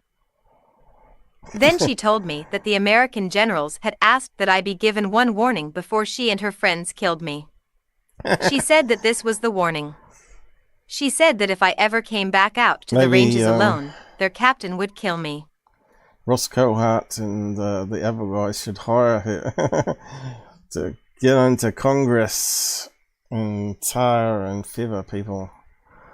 Me. Other servicemen had similar negative encounters with the tall whites. One incident in particular is very revealing since it involved a cook at the army base who inadvertently went into the kitchen area on a day where the base was closed. He was threatened with death because he simply frightened some of the tall white children. So there wasn't any broken bones or hurting of the children, he simply scared them. Here's how Charles Charlie Baker Hall described the incident as the cook narrated what happened. They're back there, Charlie. Don't go back there. You'll scare them like I did. They'll kill you if you scare them. They told me so. That tall one in the corner, he told me so. He said he'd kill me if I ever scared their children again. Where they come from? Now as to the identity of the tall whites. Hall points to Arcturus as their origins is implied in the following passage, where Hall is addressing a group of tall whites. A ripple of emotion passed through the crowd when I mentioned the star Arcturus, some 36 light-years away. After a short pause, the older lady asked with some surprise, "Teacher, does Charlie know where we come from?" Now, we know that the closest habitable planet is only 4.5 light years away. Now he's trying to make claims they come from a star 36 light years away. That's a long time. Let's Google it.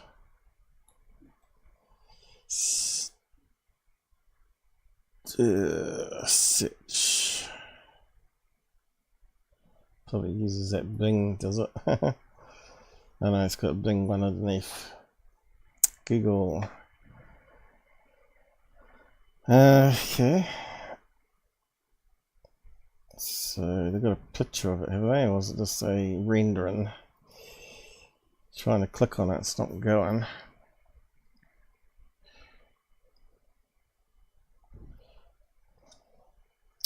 Is the brightest star in the northern constellation of Booties. How's your booties? With a apparent visual magnitude of -0.05. Now our sun is -36, I think, so it's not that bright. And I think Venus can get a lot brighter than that. 16. No, moon. Full moon, -16, is it? Let's see. I can't remember exactly. Brightness. Shades. Stars, sun, moon. Probably. -26. That's what I said, wasn't it? Well, it's closer to 27. Second brightness is Sirius at -1.5 almost. Non-stellar objects themselves have a maximum brightness of the moon. I said 16, -13. Okay, there you go. And I think our eyes can see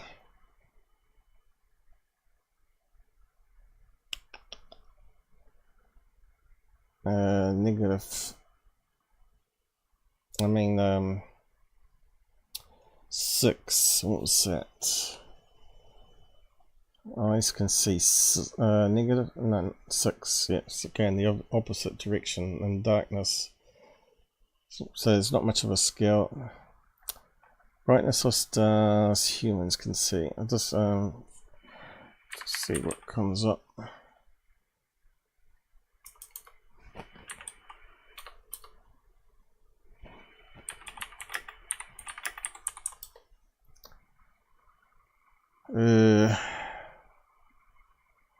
Venus at -4.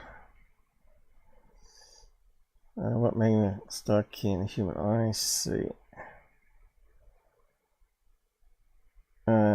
Let's reckon 7 magnitude. Oh. Okay, I would have said 6.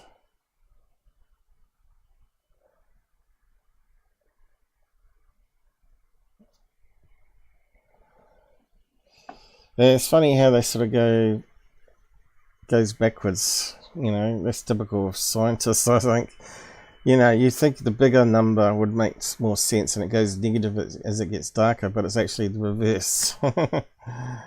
I'm not sure why that is, but anyway, we'll just carry on. Yeah, the question is there any Goldie zone? So it's closer to 37 light years from the sun. An aging star around 7 billion years old. Of course, that's only guessing. Their science might be all wrong. It's based on the Big Bang and all that. And they've got a little diagram here where you can see it if you're in the northern hemisphere, I guess. Where is it? Booties. Shows your booties. It looks like a kite. Kite in the sky.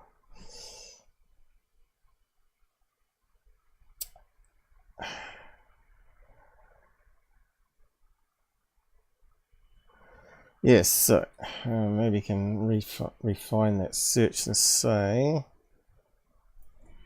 any Earth-like planets and booties. That word just cracks me up.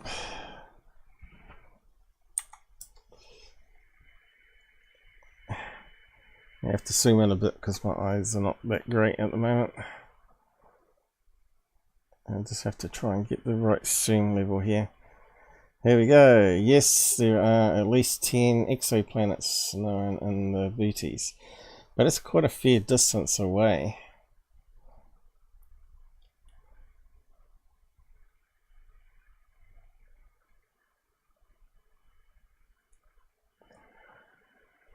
Kepler orbits its host star. What's that come up with though?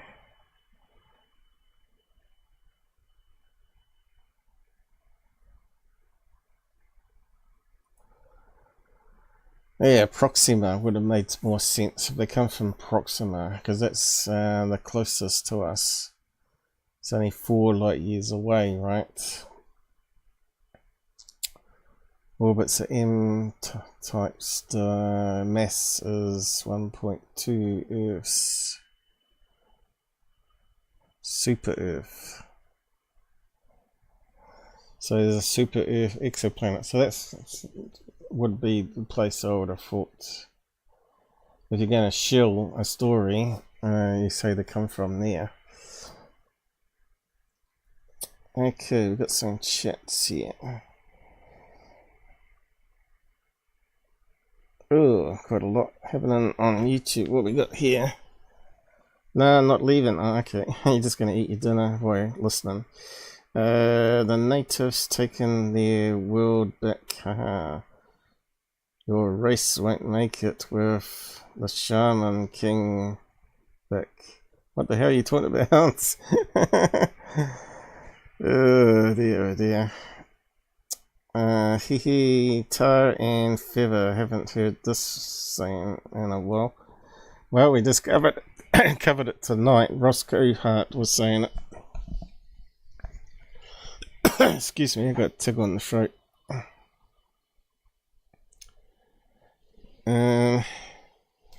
The bronze olive race is what you all fear. I don't know what you're on, mate, but I'm not fearing any bronze. I prefer gold.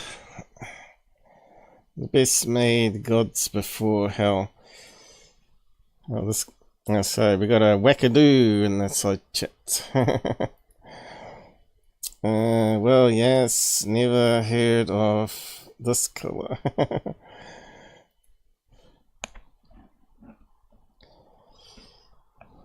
Yeah, it's amazing what people come up with. What country are you in there, mate? Are you American? UK? What?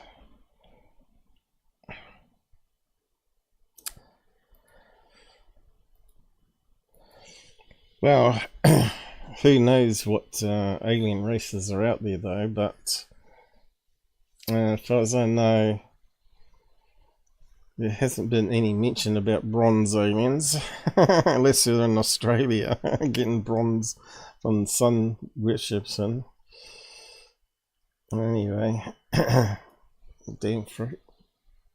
Star Arcturus, some 36 light years away. After a short pause, the older lady asked with some surprise, "Teacher, does Charlie know where we come from?" Charlie Roo. Salient characteristics of the tall white.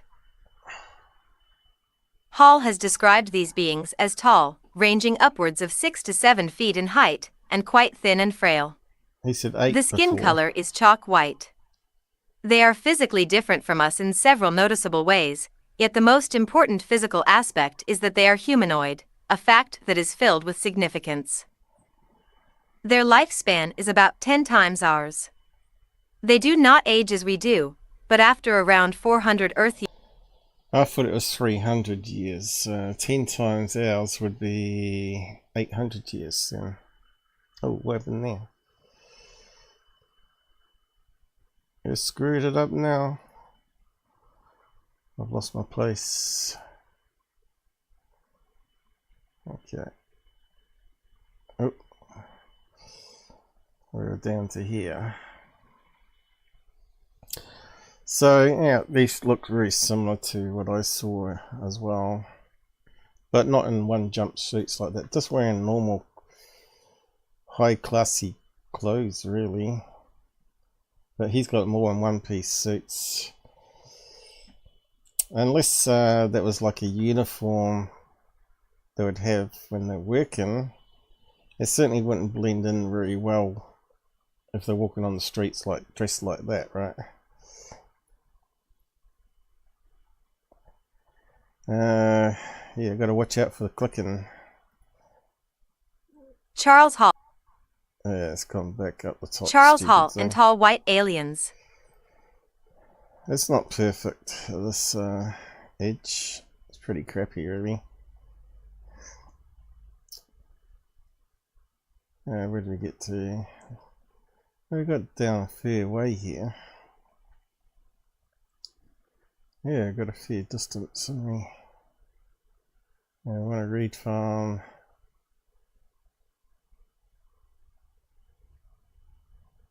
here. It's going to let us.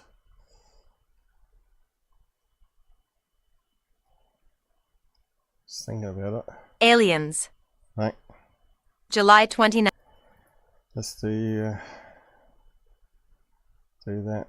I think you got to. I will put his story below the other links I have been accumulating that show many people have been interacting with the TW over the years. Stuffed up, Paul. George Lobuono said, I connected the dots on this one. Call Major Wilson had begun his duties at the there we go. Got it. Has described these beings as tall, ranging upwards of 6 to 7 feet in height, and quite thin and frail. The skin color is chalk white. They are physically different. The skin color wasn't chalk white from what I saw, just natural colors. So yeah, I'm still questioning this guy's story. Sounds like BS. He's just read things and he's made up his own story. Different from us in several noticeable ways, yet the most important physical aspect is that they are humanoid, a fact that is filled with significance. Their lifespan is about 10 times ours. They do not age as we do, but after around 400 Earth years' time they undergo a second stage of growth, eventually reaching around 9 feet in height. Ridiculous. They die of organ failure at an age of approximately 800 years. So, if they're advanced technology, I'd say that to me doesn't make any sense whatsoever. By probably the time they got to that level of technology, they'd be able to transfer human brain memories into a new brain, new body, and just keep on living forever, right? And organ failure. This is obviously was written before stem cell research came out, where you can actually now they're sort of growing organs using the person's stem cells or using base stem cells. And this obviously came out way before all that information was known. So again, this thing is like a loophole in the story. 800 years. The tall whites have a physical form similar to ours in all gross aspects. That is, they are upright bipedal vertebrates, they have human-like faces, etc. With suitable clothing, they can and do pass as humans during well-guarded forays into lost... The problem is, our body designs is terrible, right? So if you can redesign a better body or avatar, and you would do, right? You wouldn't use spines, because spines, you know, although it's kind of clever, has its drawbacks of backaches and worn discs and all that sort of stuff. And the way we eat and with acid, you know, we use acid to break down food into its proteins and stuff and pass it down the intestine. It's pretty disgusting, really. So if this is God's design, it didn't do a really good job, really. It was like a first prototype. So, you know, if they're like similar DNA to us, then how did they manage to live to 800 without doing stem cell stuff? And why would they have spine and all that? You could say that they had a special spine that's not calcium, maybe. It doesn't sort of wear down the same way. But you still got muscles that go wrong in the back if they're not exercised enough, right? And you end up with backache, especially as you age. So, yeah, I don't know. I think the tall whites, if anything, may be very similar to us, because DNA might be very common throughout the universe, and they sort of developed a similar way. And why would they have blonde and pale skin? normally it means the planet would have to be more overcast, less sun, right? The more sun you get, the more skin color changes you have to try and defend against the UV light. So yeah, exoplanet near a dying sun. That would make sense that they would be high technology and trying to get off that planet because they know the sun's going to keep on growing in size and destroy the planet. Makes sense to get off the planet and start exploring. But they wouldn't be able to save it unless they could control suns. So you're talking about extreme technology there. Wheel off the old sun and tow in a new one. Yeah, I don't think so.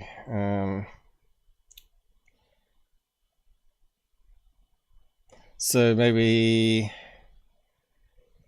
our planet is the next suitable location, so they're coming here to take it over.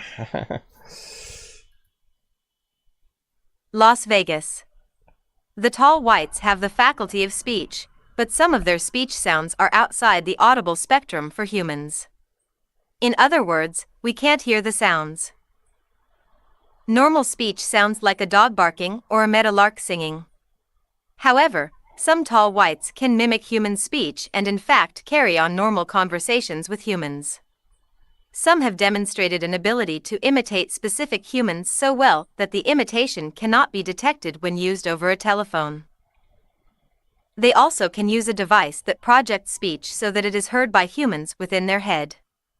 This works only over a short range, several feet, and requires the human to turn the head sideways to the... See, again, that's a problem with me. If they're like super intelligent and they've been around for hundreds of years, they've got plenty of time to learn English and other languages, right? Especially if they're high IQ.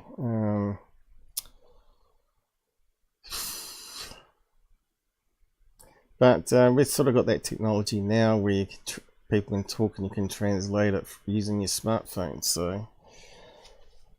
But it's a pain in the ass, as you know, to use that kind of technology. Would they have implanted technology in the head? Well, it's possible, and then it can relay it directly to the brain. But yeah, what's he saying here? That projects speech, so it is heard by humans within their heads. So he's talking about telepathic communication there, by the sounds of it. Only works over a short range, several feet. Well, that's not really useful, is it? And requires the human to turn the head sideways. Yeah, the device is also a language translator according to its settings. Yeah, I'm just not buying the story at all. But it's entertaining. Sideways to the tall white. The device is also a language translator. I bet he goes according to its setting. I bet this guy's been in contact in the desert and places like that. Settings from time to time, Hall was occasionally able to overhear tall whites conversing among themselves as though they were speaking English. As stated, there was a pattern of confrontations with our personnel, in which panic led to injury and death of our soldiers. These beings are all well armed, and they can and do kill, sometimes at the tiniest provocation. They react and move much more rapidly than humans can, so if they decide you have threatened them, you may be cut down and bleeding out without having even been warned. Every tall white adult carries a pen. That sounds like Dr. Greer, aliens, Dr. Greer versus, what's that guy's name? Not Daryl Sims, is it? That all aliens are hostile, and Dr. Greer says they're our brother. So, in this story, they're our in between, I guess. They can be evil and good. When did the tall whites first get I'm just trying to see. Might have to use mentioned. Just trying to find the first reference or where the tall whites were first mentioned. Might have to use ChatGPT probably. Mr. Hall presented his books as factual. No, we haven't investigated this guy yet. Walking with the tall whites, a list of alleged extraterrestrial beings. The truth is out there. The truth is out there channel. Aliens visit to help. All whites. Not those ones. Not Socceroos or whatever. Talls. The tall greys and the tall whites. Dark ones.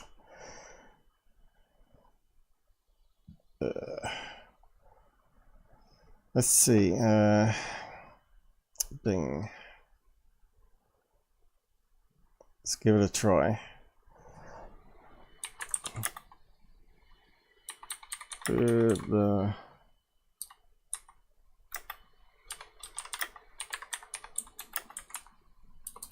have to say aliens, I guess. First mentions. Let's see if that. This is pretty useless compared to OpenAI's version, though. We'll see. The first mention of tall whites aliens was made by Charles Hall, so it's this guy. Oh dear, I don't trust his story at all. You can see why I was skeptical about tall whites until I experienced it myself. But then again, it could be some sort of psyop on me, being in the UFO field. Maybe someone's projecting some images in the house or whatever. I can't rule it out. Why, I don't know, if that's the case. Former US Air Force serviceman who served as a weather observer. Okay, there you go. He claims to have coined the phrase tall whites. It created a ripple in the UFO community with his story of working with tall whites. According to Hall, humans have a innate natural fear when they are in the presence of tall whites. I haven't had any fear of the ones I saw. Surprisingly, he discovered the tall whites have an equal fear of humans. Well, everybody should be scared of humans. They're a dangerous species. The tall whites are said to be thin and appear frailer than humans. They have a lifespan of 700 years here, not 800, and their eyes are larger than humans. Well, I can't say the ones I saw did. Unlike the blue-eyed Nordics, the tall whites only have blue eyes. Okay, so I thought the Nordics were the same as the tall whites, but here they're saying they're not. So, am I seeing the Nordics, not the tall whites? But then again, the Nordics are tall as well.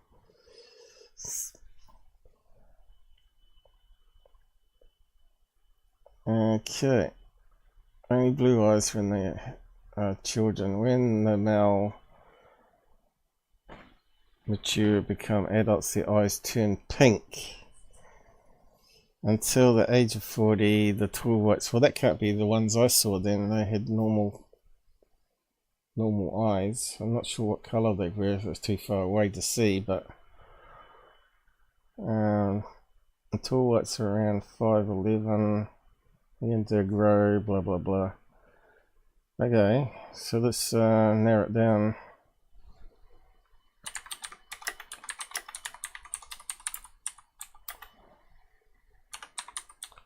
Nordics and tall whites, because I thought they were the same.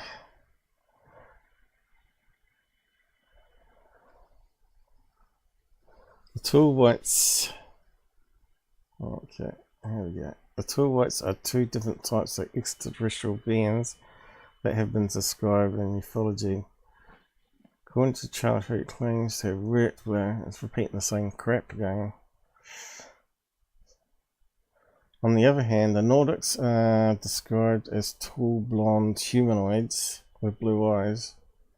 They are also known as Space Brothers and are believed to be the anigif beings. So maybe it's the Nordics I saw then. They're exactly the same. Tall.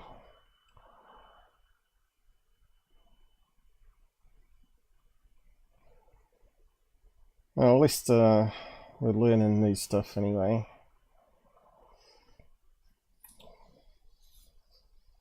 Well, they are thought to be livent beings. Yeah, that would be true.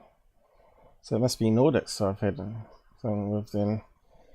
But as far as I'm concerned, they're tall and blondes and it makes them tall white. So this guy's trying to change it. It's important to note there is no credible information on any specific species. Yeah.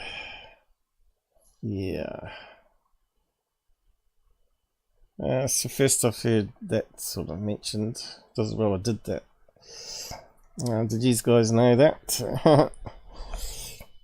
There you go. So it looks like this guy invented tall whites, sabotaged the Nordics to me, I'd say.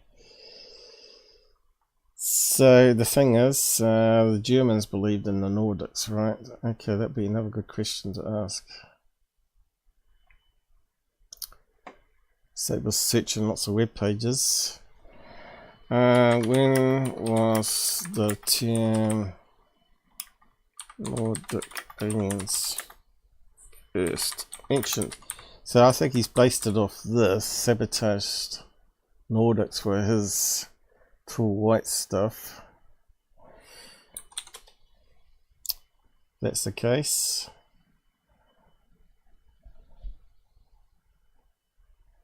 Okay, it's repeating the same stuff. Okay, it goes back to Billy Meyer, is it?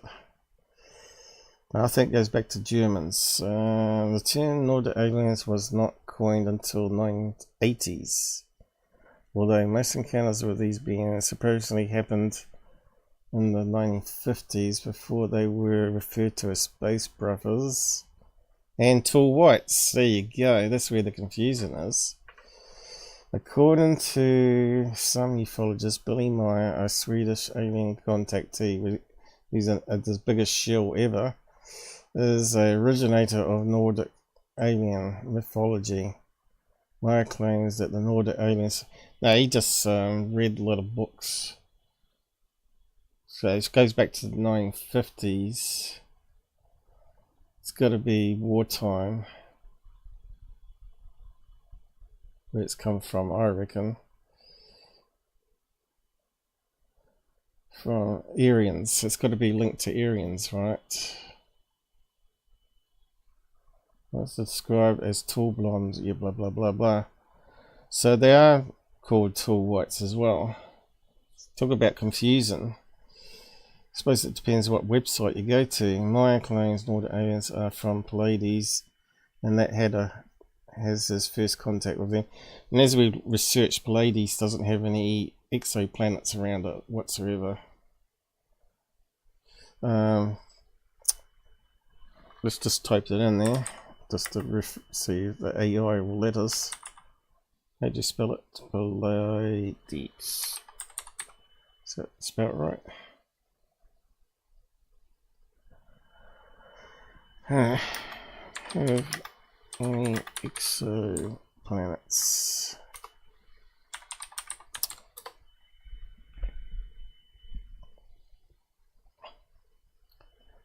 Yes. Oh, okay.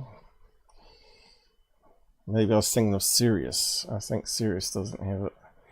Yes, there are exoplanets that have been discovered in Pleiades. Well, there you go. According to the study published in 2007. Okay, we can't rule that one out then. I think it might be Sirius. which was like the going back to what's that show with Star Trek guy? Oh God, I can't think of the name of it now. Not Believe It or Not. No, that wasn't it. But you know the show I'm talking about. They're always talking about African people being visited by beings so serious, right? Well, this saves us a bit of time looking up when it can actually use the AI to do it for us. Oh, I spelled it wrong. Let's see if it figures it out. Yep, there you go. There you go.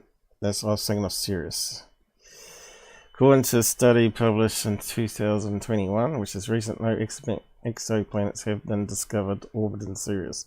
So if you say aliens are from there, I would say unlikely. So yeah, Nordics, Tall Whites, Aryans. I'm not sure how you spell that.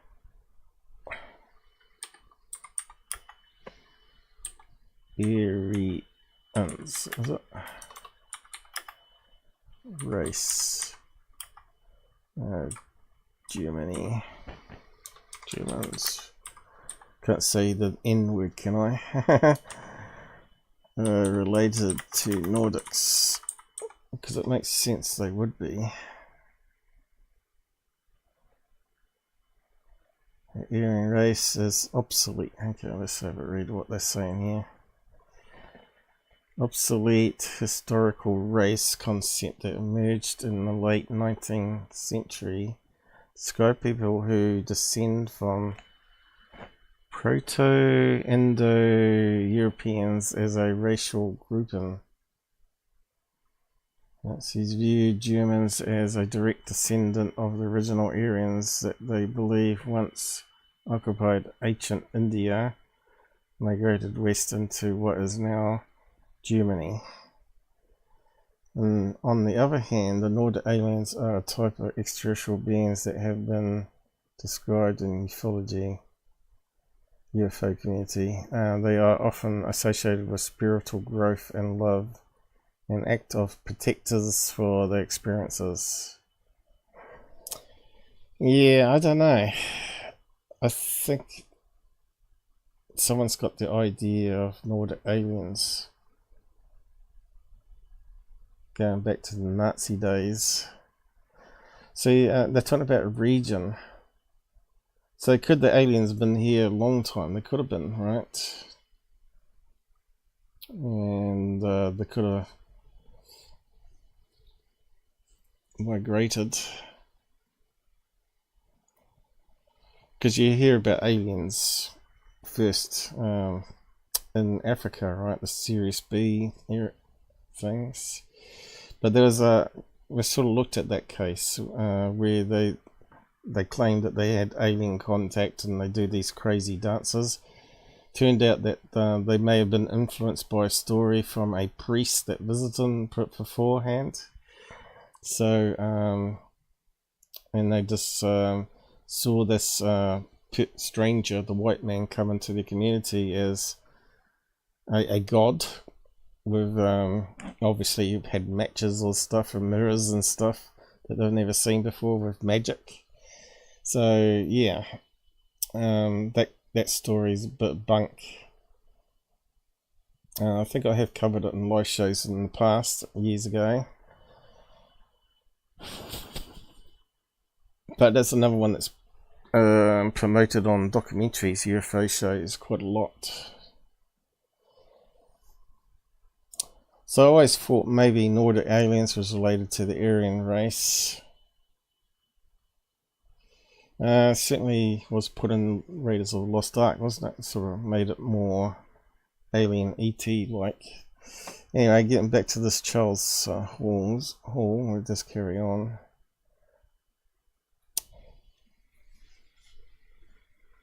Pencil-like weapon that can be set to stun, kill, immobilize, or hypnotize humans.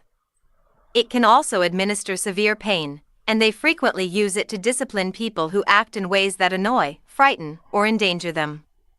The weapon. So why hasn't the military got their hands on that type of weapon?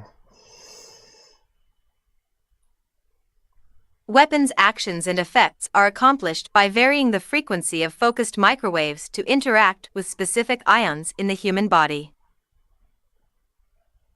Although their technology is quite beyond ours at this time, evidence suggests that by other and less tangible measures, wisdom, intelligence, moral stature, they might be quite comparable to ourselves.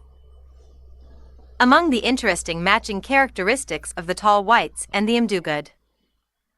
Very tall humanoid Nordic with white skin. Often have blue eyes. Emit barking or whistling sounds. Solitary. Warriors. Parks adds in private communication that the Imdugud are among the very few that practice natural childbirth and raise families. Most use genetics and cloning, and take advantage of very long or indefinitely long lifespans. In other words, they are immortal. Yet there are contradictions, perhaps the most noteworthy being their apparent home base. Although the tall whites would never reveal this information to Charles Hall, they allowed him to believe it was not local, and via circumstantial data Hall has placed their home tentatively at the star Arcturus. However, it is also possible that Arcturus is simply another base, a second home. Where was the base at Nellis? Some stand more than 8 feet tall. Yeah, so if it's 36 light years away, right, that means it would take 36 years to get here if you could travel at the speed of light. It's just where they live up to old age then. 800 years. So they spend... What would you do in a spaceship for 36 years though? Play Xbox? PlayStation? I suppose you get really good at it. Yeah. We got some comments up the top here. What are you saying up here? Lurking. How's it going, Karen? Different people have different experiences. What, with tall whites or Nordics? Okay. Not really. When you look over all the reports that's submitted to ERT, very similar. There's a lot of similar thing, and now they can create a questionnaire to know whether someone's making up a story or not, because they got secret markers, as they call it, that is common to all the UFO accounts of a certain species, like tall whites or alien greys, right? Or tall white / Nordics, yeah. I suppose we sort of have to clarify that as Nordics being tall whites in this instance. But after reading that web output there on the ChatGPT side of things. So yeah, the alien greys are very common, and the descriptions are very similar. So you'd expect it not to be too far different. You know, if you got like 1,000 reports coming in, there's going to be slight variations in the memories, but key details will be similar.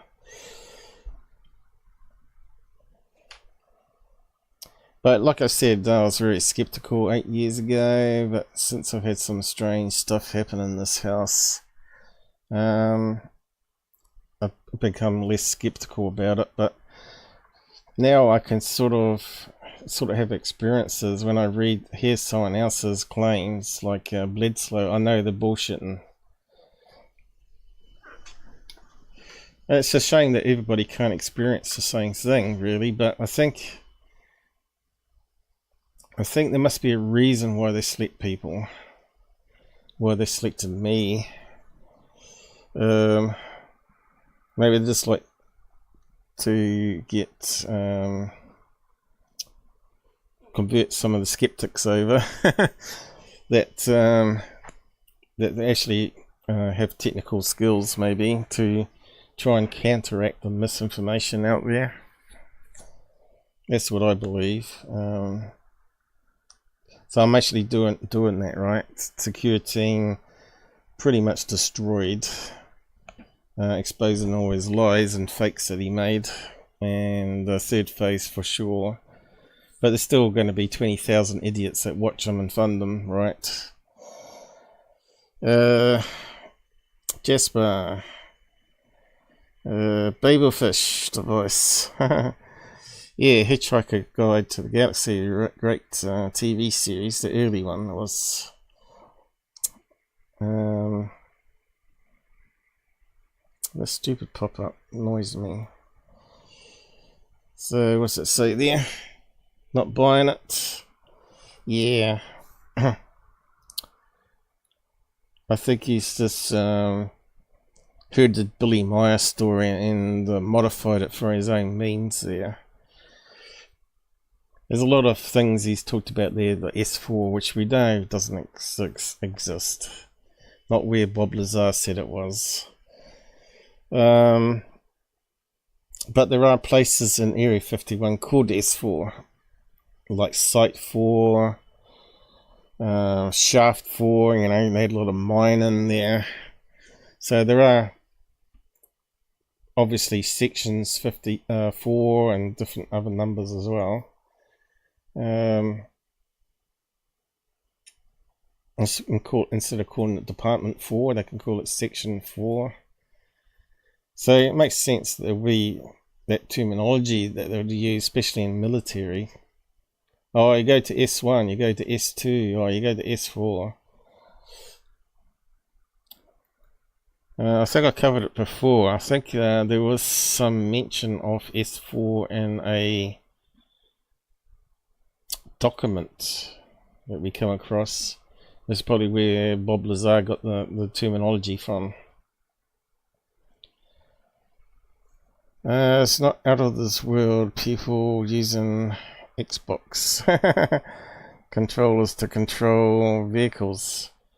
Well, the military use them, that's for sure, to control the drones. Apparently, anyway. What's that say? AA batteries. I think they probably use something a bit better than AA batteries.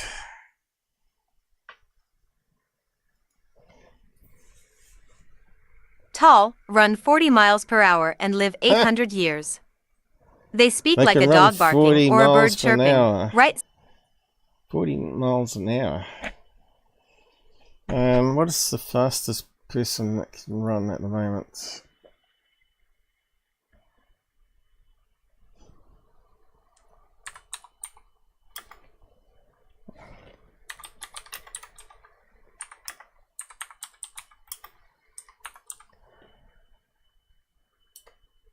Let's see what it comes up with. The fastest human. Probably from Jamaica, is he? Ever run is Usain Bolt's record breaking 100 meters sprints in Berlin. Finished a record time in 9.5 seconds here. What's the speed though? How'd you calculate that? 100 meters. 9.5 seconds per 100 meters. The average humans could run at speed, oh, here we go, 7.25 miles per hour.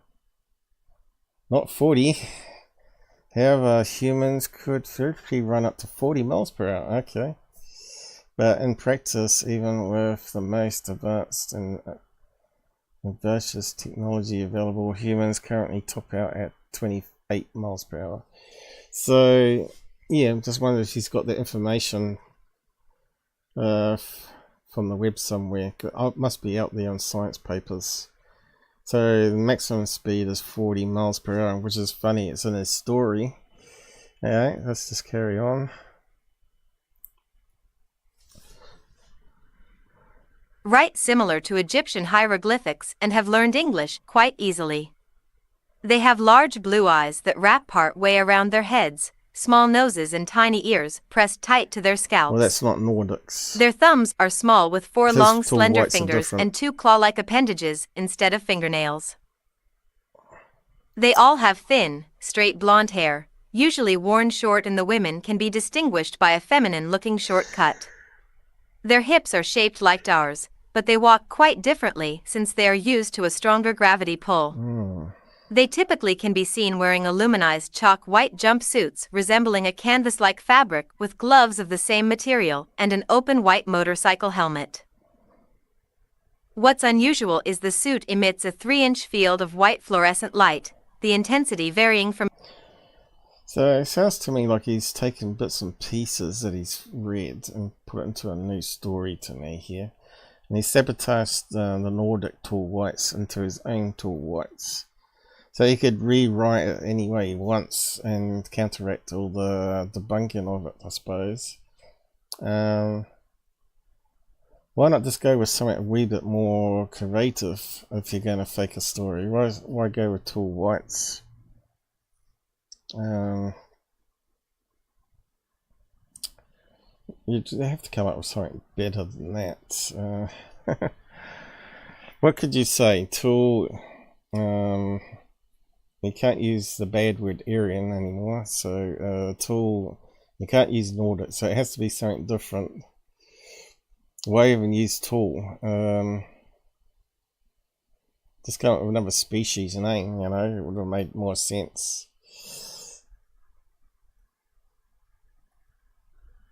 From soft to bright, a brightness that can actually hurt the human eye. They are extremely intelligent and process information speed several times faster than humans. Which again counteracts his previous statement that they need translators. That's just bollocks. However, secretly they fear our intuitive ability and extrasensory perceptions. They have individual talents, differing intellectual capabilities and physical traits, a race definitely not carved from a cookie cutter. Some are teachers, some are pilots, some are workers, and some are leaders. When bored, they like to go stargazing on hot summer nights, take weekend trips to the Strip in Las Vegas, or visit the Lincoln Monument in Washington, D.C. They like to recreate, procreate. Go to the Washington D.C. and sit around with the tall whites. You should be able to notice them. So what was the locations? I'd like to go to Las Vegas to play some poker hands, is it? Some are workers, some are leaders. God, if any of those are the current leaders in the USA, we're in deep shit, that's for sure. When bored, they go to stargazing on hot summer nights. Yeah, we're in the Strip in Las Vegas. So, anyone that lives in Las Vegas, have you seen many tall whites there? Oh my god. It should be easy to debunk this nonsense, the story anyway. Procreate, and their children, considerably shorter in size, are fun-loving, energetic, and inquisitive. The children enjoy hide and seek, but they also like to play catch with soft objects since their bodies are frail, bruising easily. Mothers are highly devoted to their children to the nth degree, existing solely for the purpose of meeting the needs of their offspring.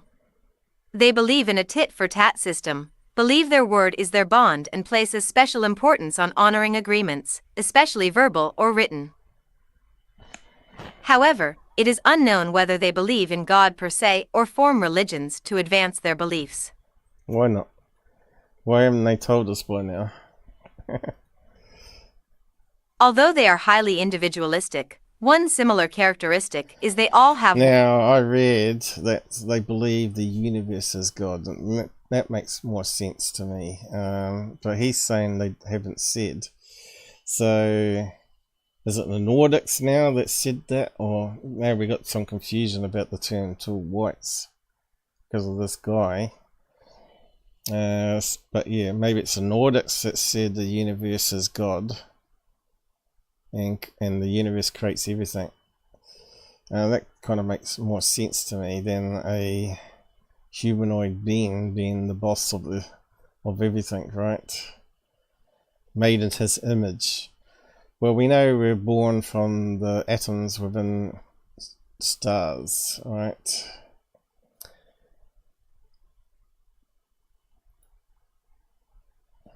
Have white chalky complexions, very white chalky complexions. For this reason, they have been called the tall whites. And for this reason, most people think they are nothing but fictional characters conjured up from a past Star Trek episode. But the tall whites are more than just fiction, says Charles Hall, an educated man with a master's in nuclear physics and former...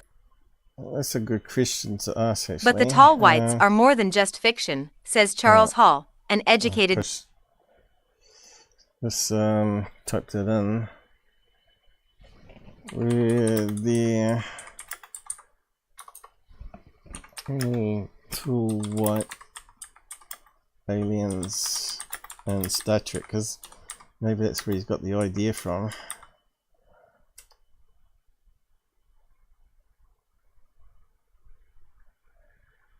Couldn't find any evidence. However, a concept of extraterrestrial life is a recurring thing in Star Trek, yeah. Alien races show features rare aliens throughout the galaxy. I kind of remember there was some sort of pale skin, tall humanoids in one episode.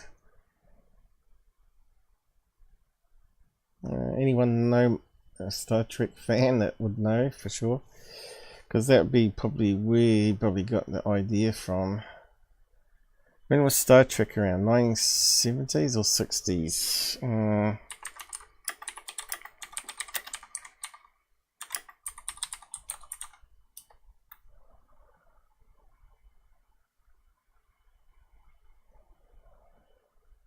1966.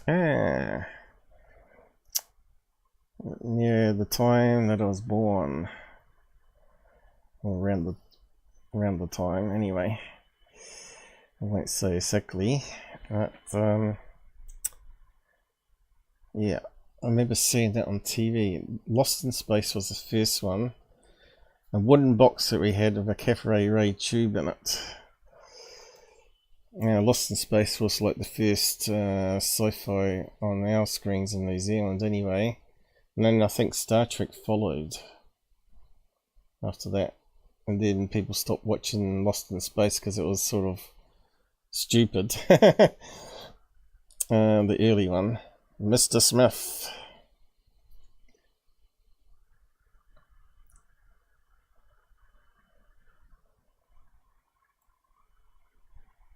Educated man with a master's in nuclear physics and former weather observer for the United States Air Force. According to Hall, who claims to have communicated with the tall whites, they are very real, very complex, and very much a part of the community living at Nellis Air Force Base, a highly secretive 5,000 square mile no-fly zone military compound in the southern and central Nevada desert. Other unique characteristics of tall whites. As previously mentioned, the tall whites can grow to be over 7 feet tall. However, most the adults in the first half of their lives usually range in size from 5 feet 10 inches to 6 feet 5 inches. See, that's another thing. Tall people live shorter lives, I thought.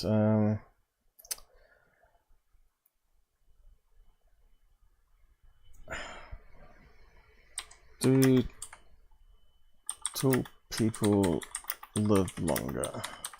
Let's see what it comes up with.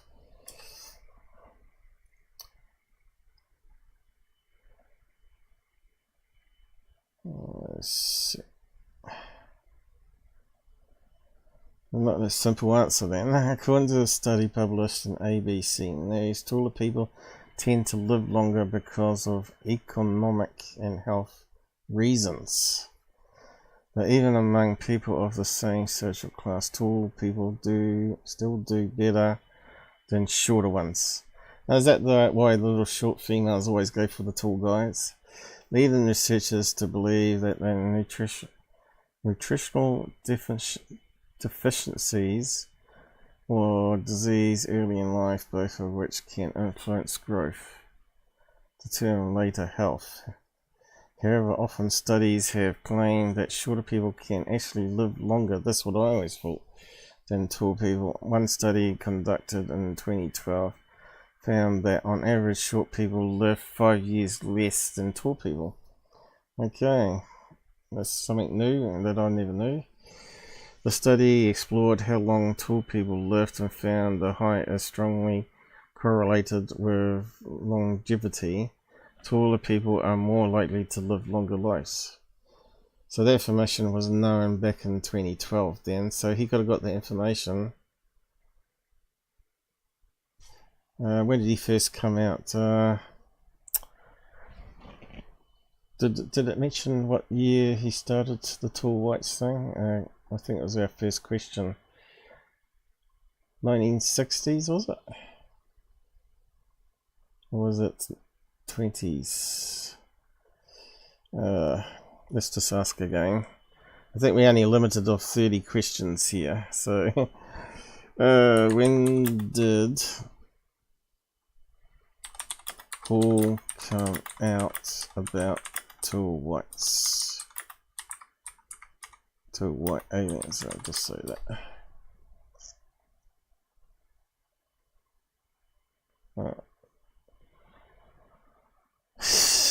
Here it comes. But when did he come out with it? Yeah, it's the same old shit.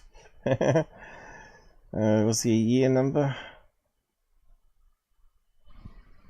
What year did he first mention this account?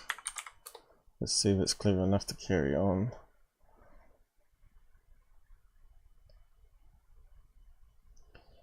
Alright, so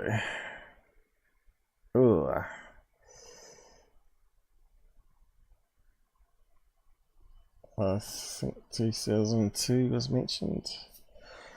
The first 3 volumes of his memoirs concerning experiences were 7, published in 2002, 2003, 2005.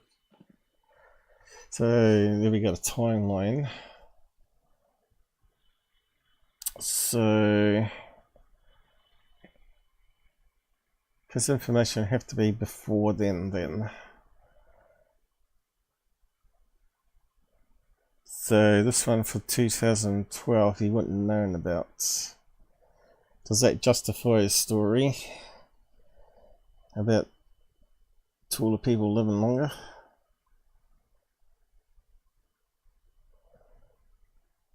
Anyway, it's only 5 years for humans, 800 years.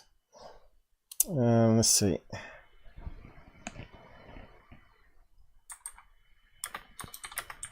Is there any progress in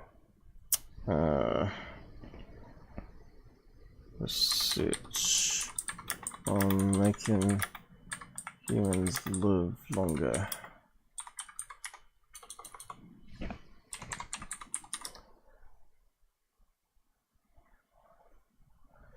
Now, I'm trying to be neutral on this, but I'm still not buying this story. But there are things that we're just checking out here that are correct, that he's stating, like the star having exoplanets,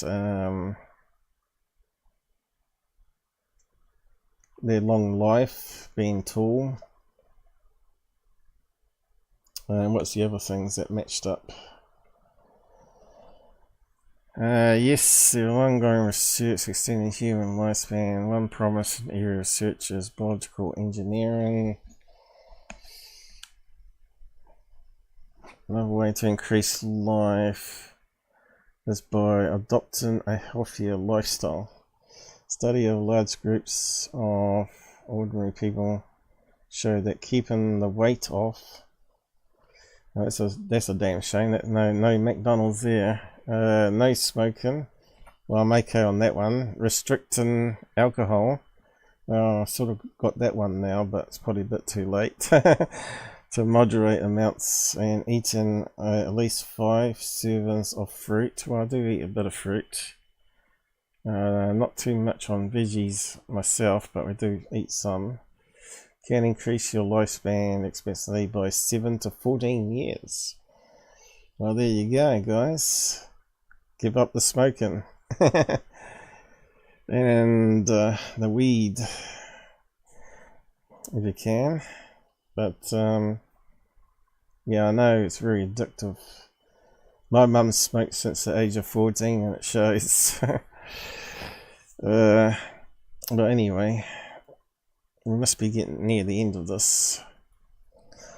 6 feet 5 inches. Their lifespan is 10 times greater than ours, said Hall, adding that it takes them 10 times longer to heal, too. They do not age as we do, but at about 400.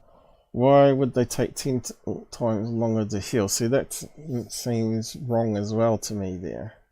So there's some parts of a story that sort of check out, and other parts of the story that sound really suspect. You know, if you're an advanced species, you probably found a way to heal up the process, and by sprinkling some special powder on the wound that activates the stem cells or whatever, how it works. And the DNA structure of things. Trying to think of the words to use. 400 Earth years, they undergo a second stage of growth, eventually reaching about 8 feet tall.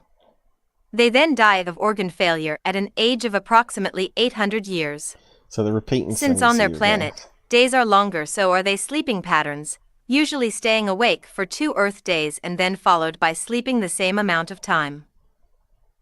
Please remember, we all have different opinions. Think before you speak or write something that is cruel to others. After all, we are only humans. So they've got a comment section underneath. Wishing you clear skies and wide eyes. To share your experiences or just leave a comment, there is an area below. Oh, well, if you're a shill and you come up with this bullshit story, just be kind and send me your money, buy my books. Good stuff. So anyway, love and regrets. Happy quarantine. Nancy Thames. That's the person that wrote the article, is it? But anyway, probably enough of that. Well, so here we go. Very tall human Nordic with white skin. So it's funny how they're saying Nordic there, you see. And yet we read that they're claiming that they're not Nordic. Saying that they're a variation of Nordic. So he must have based it on Nordics, right?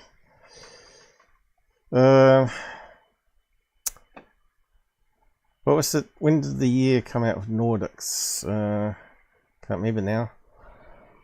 What? Yeah. The 1960s, wasn't it?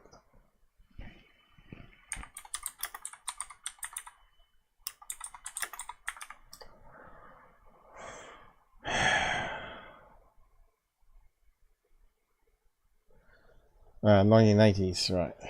I remember that now. So it's way before his story in 2002.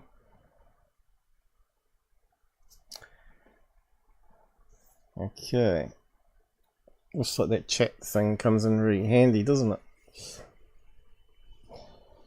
But I must have done hours here already. Here we go. 3 hours gone, is it? Oh, coming up to 3 hours. What have we got here, Jasper? The BBC series is fun, but still, what are we talking about here? Oh, right. What's it called again? Hitchhiker's Guide to the Galaxy. Yeah, the books were actually good. I read the books too. The books were better, I think. BBC is fun, but still actually reading 5 yeah. I'd have to agree with that. Books always got a lot more in it though, but because I got to cram it down, right, and act and pay the actors. See what you are doing here. So yeah, I sort of just looking at the story, trying to be middle ground about it, but having my own experience now, it sort of allows me to call out bull BS as far as I'm concerned. But he's got away with it. If you look at it, his story, that the tall whites are not the same as Nordics, which is probably the ones I've been getting. So he can actually then rewrite the story any way he wants, and you can't really debunk him on it because he's the only one that's come out with this story, unless there's another witness. And of course, it's a story. There's zero evidence about it. Mine also is similar. It's a personal experience, but there was one there that where I did actually get an image that sort of matched what I was saying, though.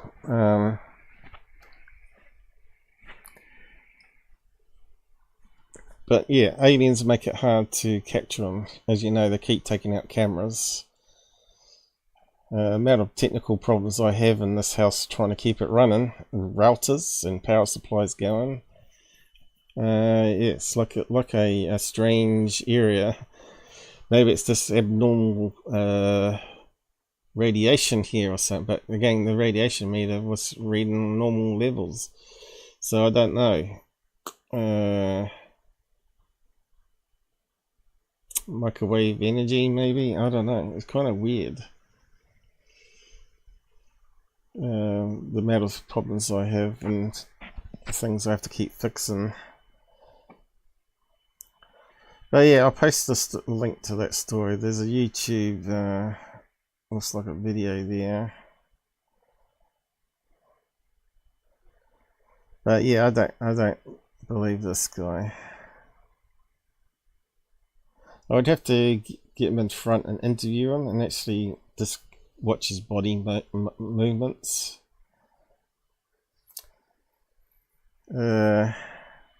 Perhaps we can find a video where he's being interviewed. Let's see what other people are saying about it. Actually, we could ask the chat thing. See what that knows about him.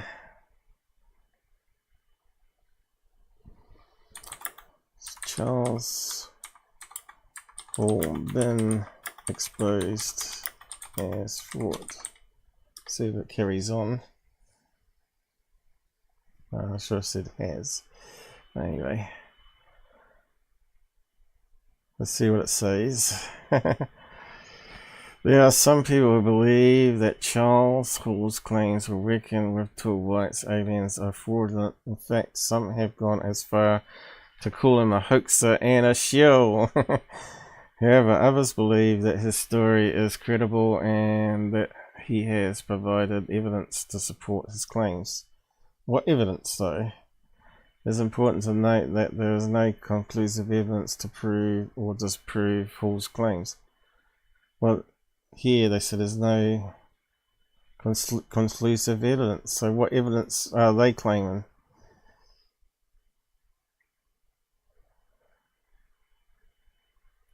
So you could at least give them that information. So what evidence do the believers say Hall provided?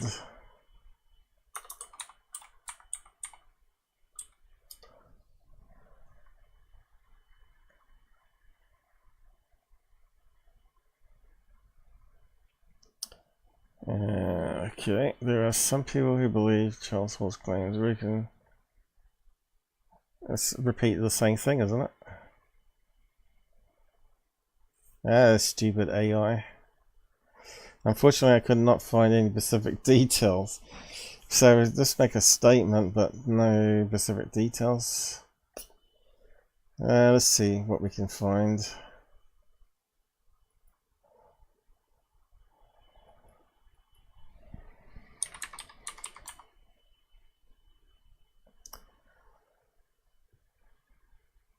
Oh God, what's happened there?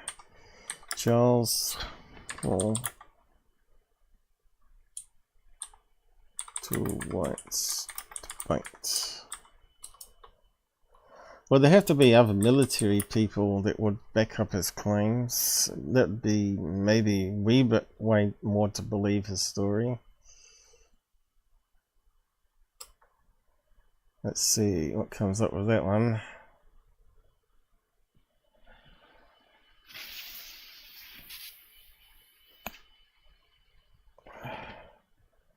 Evidence. Okay, let's have a look at that one.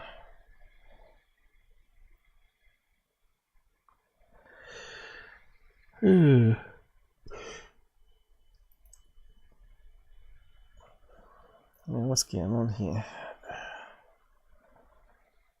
We've been taken over. Yeah.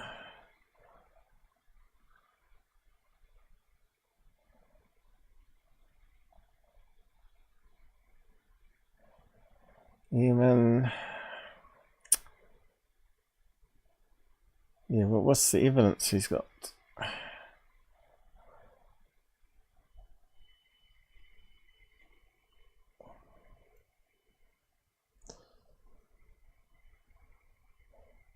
Oh no, the white tic tac is thrown in here. So that wasn't in the original story, I don't think. Looks like that's been embellished to me. We learned they were radioactive, not a horse, but humanoid extraterrestrials. They're radioactive. If they're radioactive, then that would damage their DNA. What the hell is he talking about?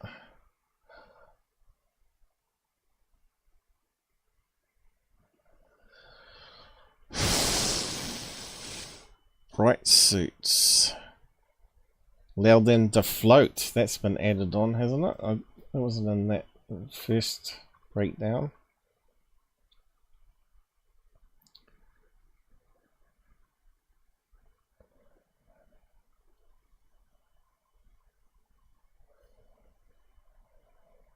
Pamela. What's he been watching Baywatch, the blonde.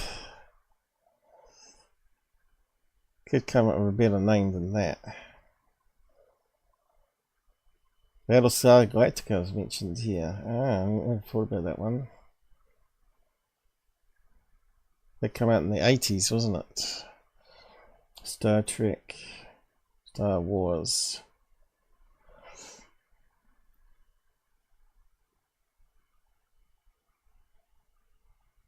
Alright, here we go. He's had another sci-fi series, Defiance. Sounds like it's made up to me. It's made up from various things he's watched as a kid. Skeptics were immediately taught Charles Hall was a fraud or a liar. This isn't true. I can prove it. Yeah, go on. First, the military records he has and his books prove he was at Nellis. So what? That doesn't prove his story.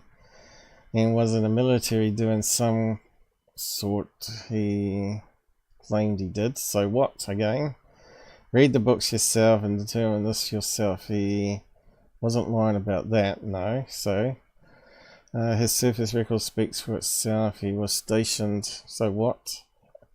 Second, Paola Harris, the noted researcher, done extensive research on Charles, even taken him out to Indian Springs so he can guide her to where. Wasn't Paola Harris dodgy?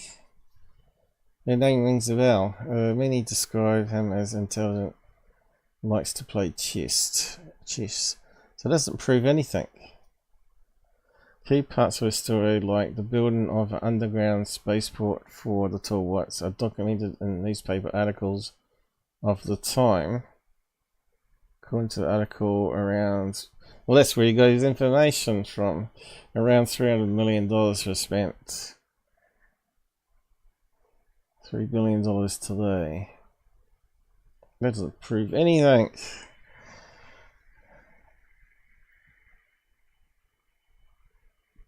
Yeah, he could have shook hands with him and took some DNA samples under his fingernails.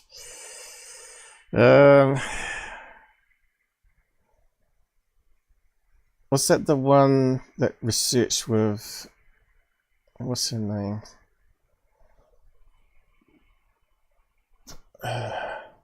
Jack Valet's story about the Trinity case? Was it her?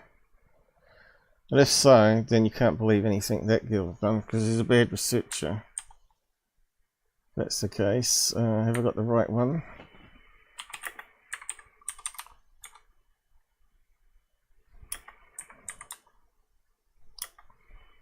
Let's see what comes up.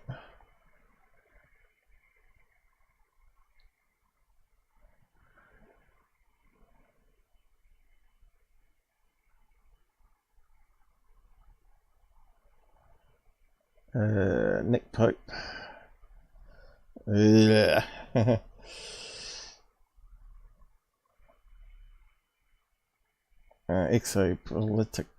Politics. So she'll be with Dr. Seller, is it? In that case, she'd be really dodgy.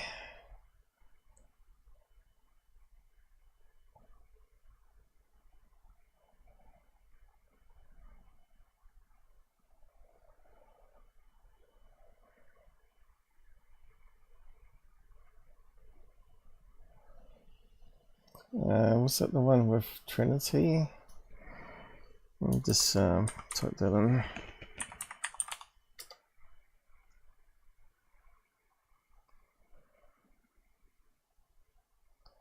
Wish I was a bit better with names and dates and all that, but I'll leave that to the UFO historians out there.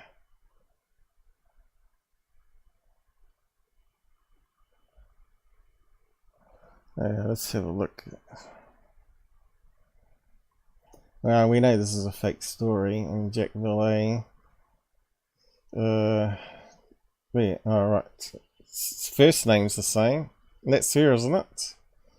It is the one, isn't it? She's got a middle name here, though. So she can't research for crap in that case, because it was fairly obvious this was a fake case, and Jack Valet got caught out big time on that one. So yeah. She's a crap researcher. So I wouldn't trust anything on that article. So there's no evidence at all. Okay, let's see. So what's any other military person to confirm?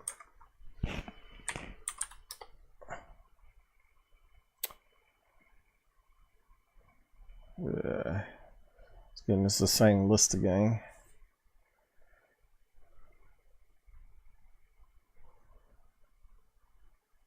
So obviously no.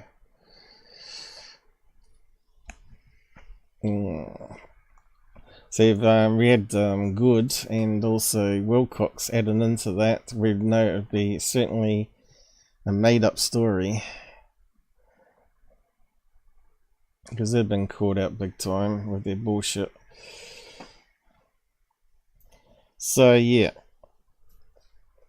Paola Harris is not meant to be taken as a credible researcher. And why Jack Valet was. Actually, we'll just put that in there.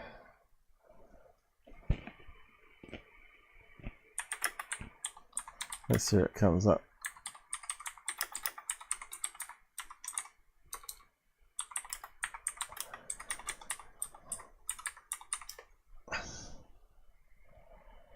Connecting the dots. There we go. There she is. Amazon making money. See, straight away they're into books. Connecting the dots, eh? $49. 2003.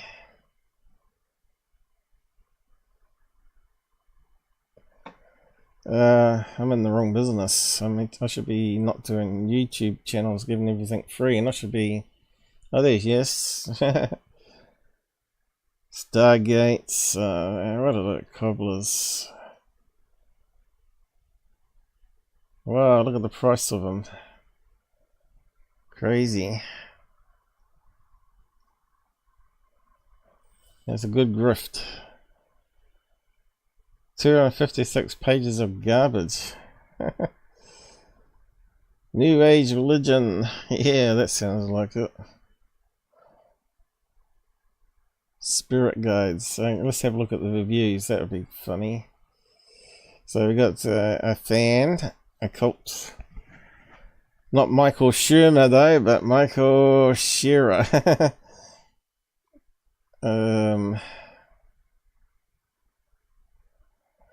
Great reads. So if you believe in fantasy stuff, yeah. If you want stuff with no evidence in it, yeah. So how do we get to these ones? This is the most disconnected, rambling thing I've read in a long time. A series of interviews with a lot of people, many of whom I've never heard of, in question and answer format. It was a real battle to get to the lodge page. Miss Harris tries in vain to connect subjects that have nothing in common, from UFOs to remote viewing to ESP. Oh dear. Australia. 3 stars. Disappointed. I hope for more, having been lied to this. Haven't been led to this. Or other reviews of similar books. Maybe I missed the point, but the book felt very disjointed, and I struggled getting out of it. So it's the same as what the last person said, basically. Another minor detail someone ought to read this version. Shocking amount of errors, even a whole paragraph gets repeated at one point. Sounds like what we just read. They repeated the tall white stuff over and over again. 4 stars.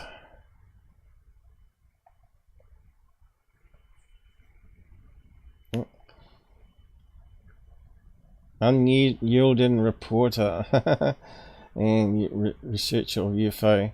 Unfortunately, she's biased. You got to take the middle ground all the time. But she's part of the one that's creating misinformation. I got a lot of useful information in this book. However, its publication date was longer than I had realized.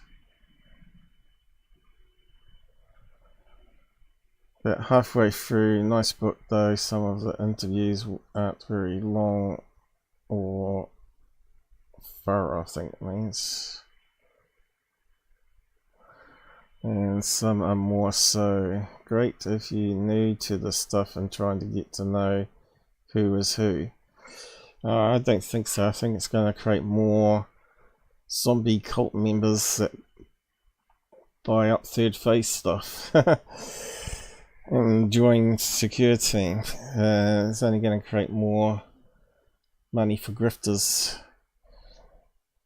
Yeah, so where do we get to that?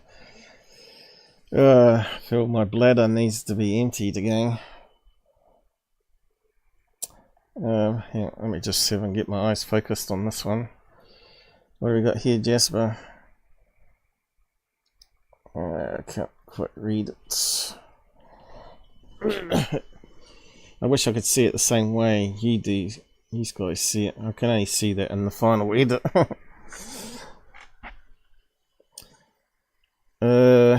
Me too so far.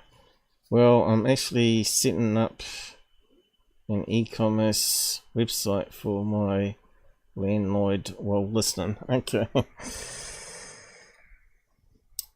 Did I post the link to that?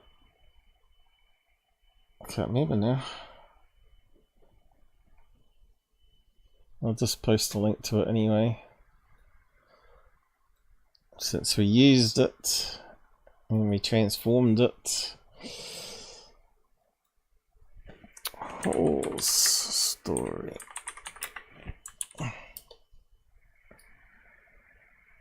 I think it was well worth doing it though. Even though I didn't have much time to prep, we can research interactively like we just did with web searches and the ChatGPT add-on. Not many UFO channels use ChatGPT like I do, but they'll probably end up copying me, right? I was always the first to do things. Might have to push this one again. Not that one. Back to this one page. I might have to wrap up now. What's the hours we got here? I've done it too long. People always don't watch my stuff because they just say it's too long, but some people wait for me to do chapters, and of course my dog got sick, worse sick, which distracted me from doing chapters sooner for the last one. But I have done them, even though they're 3 or 4 days late. Okay. So I was going to talk about this Bill Coleman guy.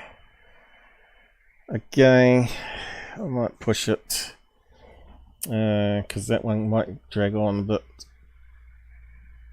Reading through all that. Faraday cage. What's happened here? Got sabotage theory. Well, we're talking about Faraday cages, especially if you're into research and trying to capture evidence. It's one thing I haven't tried doing, is sticking a camera in a Faraday cage and see how well it works. But the problem is, you really need like able to film through the box, and to block microwave, the pinholes are very small, that you can't make them too big, I believe, like the microwave door, and you wouldn't see much through it with the camera. I know you can do like a wire cage, and you can sit inside a wire cage, and that blocks out some signals. This wavelength and the holes, the smallest holes, is some science to it. But yeah, maybe we'll just get into that another time. Oh, I've done it again. So I'm just going to wrap up for today. What's the time now? It's quite warm in here. Oh yeah, so it must be started at 11, so that's coming up to 3.5 hours. Yeah, that's probably long enough for today. And I tap those ones on again next time. At least I got something there that I could always drop back to, right? Now we got 8 likes, so we had a few drop-bys. Probably just a bad time for people, I guess, to join in the discussion. You know, it's always good to have people on the side chat. But yeah, if you're going to talk about aliens, then it should be on the topic that we're focused on, like Nordics and Tall Whites. Like if you had an experience with them yourself, I would have liked to have heard about it. Not some aliens called Bronze or whatever that one of the side chatters was talking about. But yeah, I'm not sure how many people joined us on Peddled. It was pretty lacking last time. We only had like 4 likes on it. Well, the one before it got 18 likes and 175 watches. And we only got 75 watches last time on Peddled. I suppose we can actually look at it before we close down. Let's see, open it again. Go back one. So I just wonder if I'm wasting my time here, you know, doing this stuff or whatever. Okay, started playing. How did we get the likes? So no one's donated the game, as far as I know. That doesn't worry me too much, but that's more getting people interacting and telling their stories, if we can get that. Because I quite open up the live chat. As long as you're not crazy, batshit crazy, right? As long as you sound like reasonably credible. Yeah, where's the likes on it?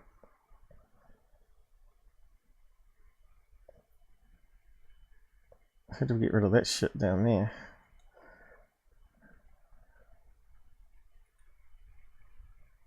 Do you have to click into there, is it? Oh, here we go. We got 8 watching. Okay, that's what it reckons. Alright, 118 is not too bad for Peddled. But we didn't get really many interaction. Okay, we got at least 9 likes on there. One more than YouTube today. So yeah, I'm just going to wrap up now anyway, guys. Hopefully my mind will be more free from sick dogs, but we don't know yet. To be able to concentrate more on making a better show. More topics to go through and all that sort of stuff. Better research. Less real-time search, although some people like the real-time research because you can see where you got it from. Others don't, obviously. They don't like, they haven't got the time, the patience to sit around like we have. They're really into the topic, and we're quite well to sit down and go through stories and break it down. Some people only like 5-minute videos. But you got all week to generally watch my live show anyway, and I put chapters in, makes it really easier to break it up during the week. So I'll say good night now because I need to go to the toilet. And I was going to look at any other UFO videos though. I might just do a quick check to see if there's anything new there. I thought I'd get lots of time free, but it's amazing how much time you spend on stuff like this. Let's see. Anything on security yet?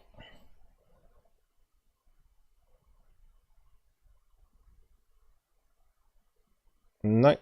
How long ago did he post? Over a month ago. Third phase is bound to be some crap there, isn't it? But we can cover that next time. Third phase.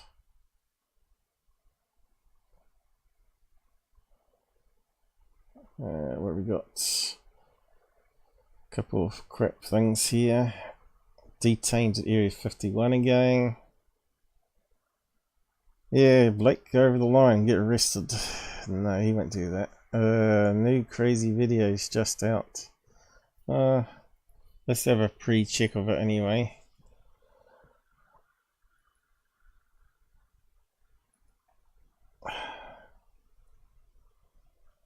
That kind of looks like a plane heading towards us.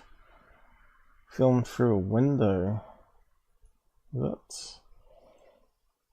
looks like a plane. Well,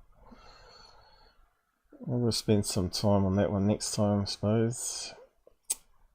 What have we got here? Oh no, not the balloon again. Is it one of those Mexican balloons? Or actually they do it in Colombia as well. That looks like the same old crap again. So where's it? Why is he not aiming at the UFO? Why is he way over there? Why has he gone that way? Yeah, that's very suspect, that one. That one could be CGI. What have we got here?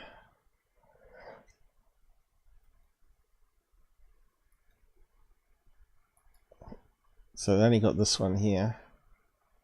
No flight radar used. Yes, you see all the red flags straight away, and bad UFO shield channel that doesn't analyze it before putting it up. Look at this thing coming up.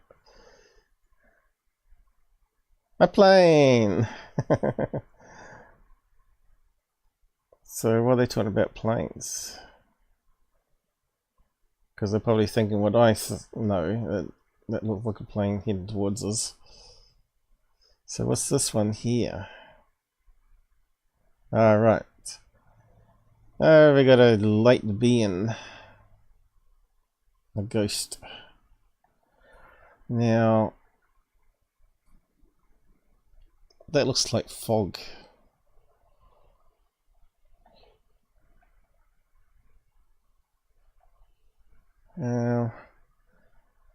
It's hard to say what that is.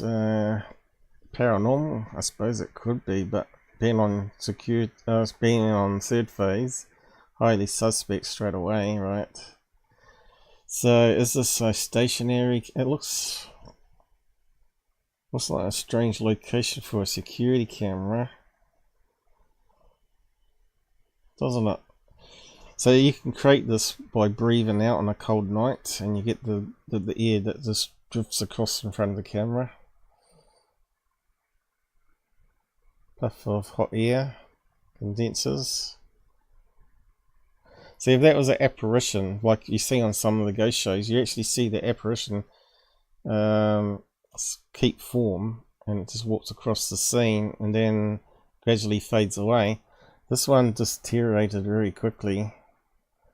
That looks like just fog.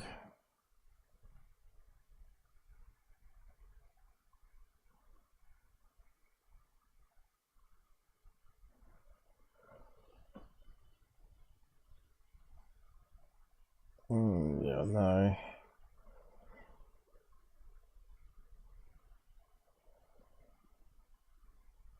There's something on the lens. You see how the tracking wasn't right on that? So we'll come back to those ones, I think, and see if they put up any other garbage. But yeah, we'll look at it a bit more detail next time. I don't think there's anything on UFO interest. But we'll have a look.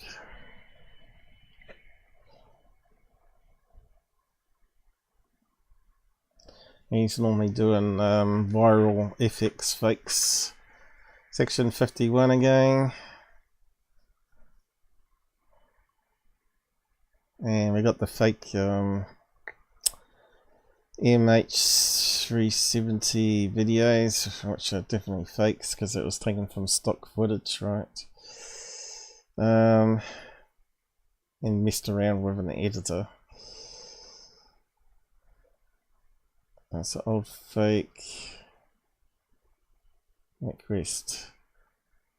UFOs are often really bad quality.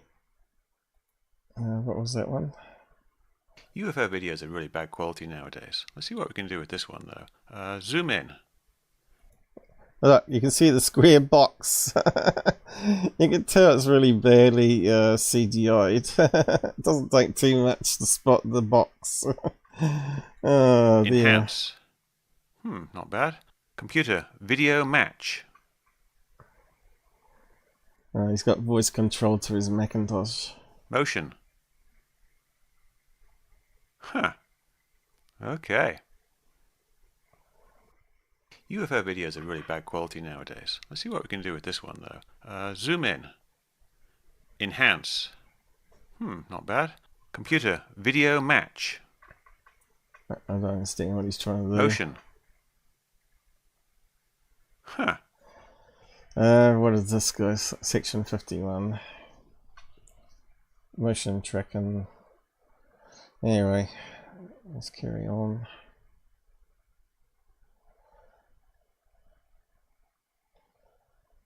Oh, yeah. Usual crap. So, nothing really new there. And that's where we got to last time. He doesn't put up very much nowadays. So yeah, I'm just going to leave it there. If you got any UFO videos yourself that want analysed, send them my way. Join my Discord group and you can submit it there. Upload it to Google Drive, post a link. There's another way of doing it. Anyway, I'm going to say goodnight. Been great listening to you in a while and hearing that you can't be stopped. Can't be stopped is doped. Dope. Have a great rest of your weekend. Okay, thanks.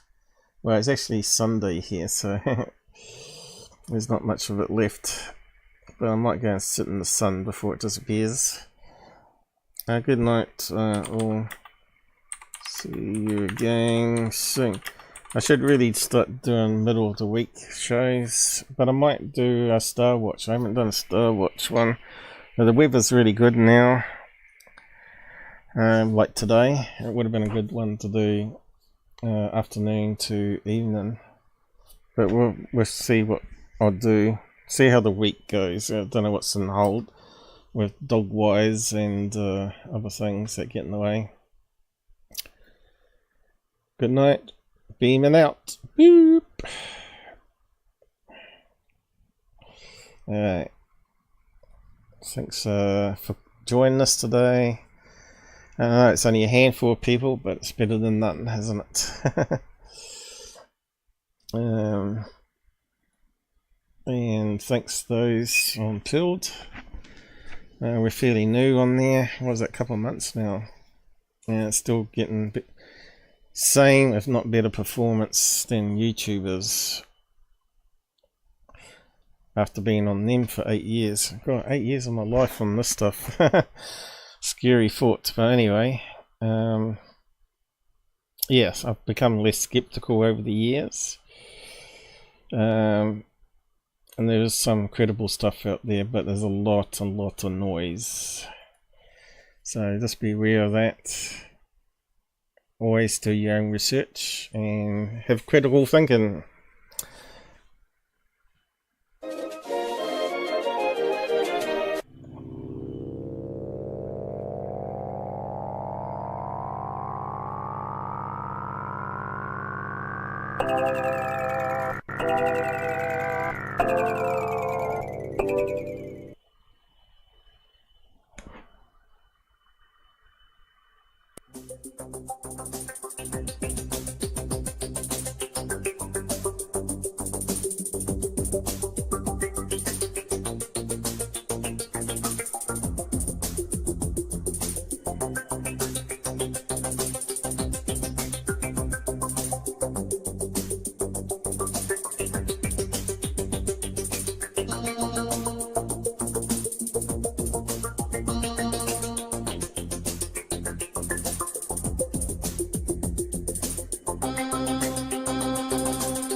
One life, man. We're just ending. Good night.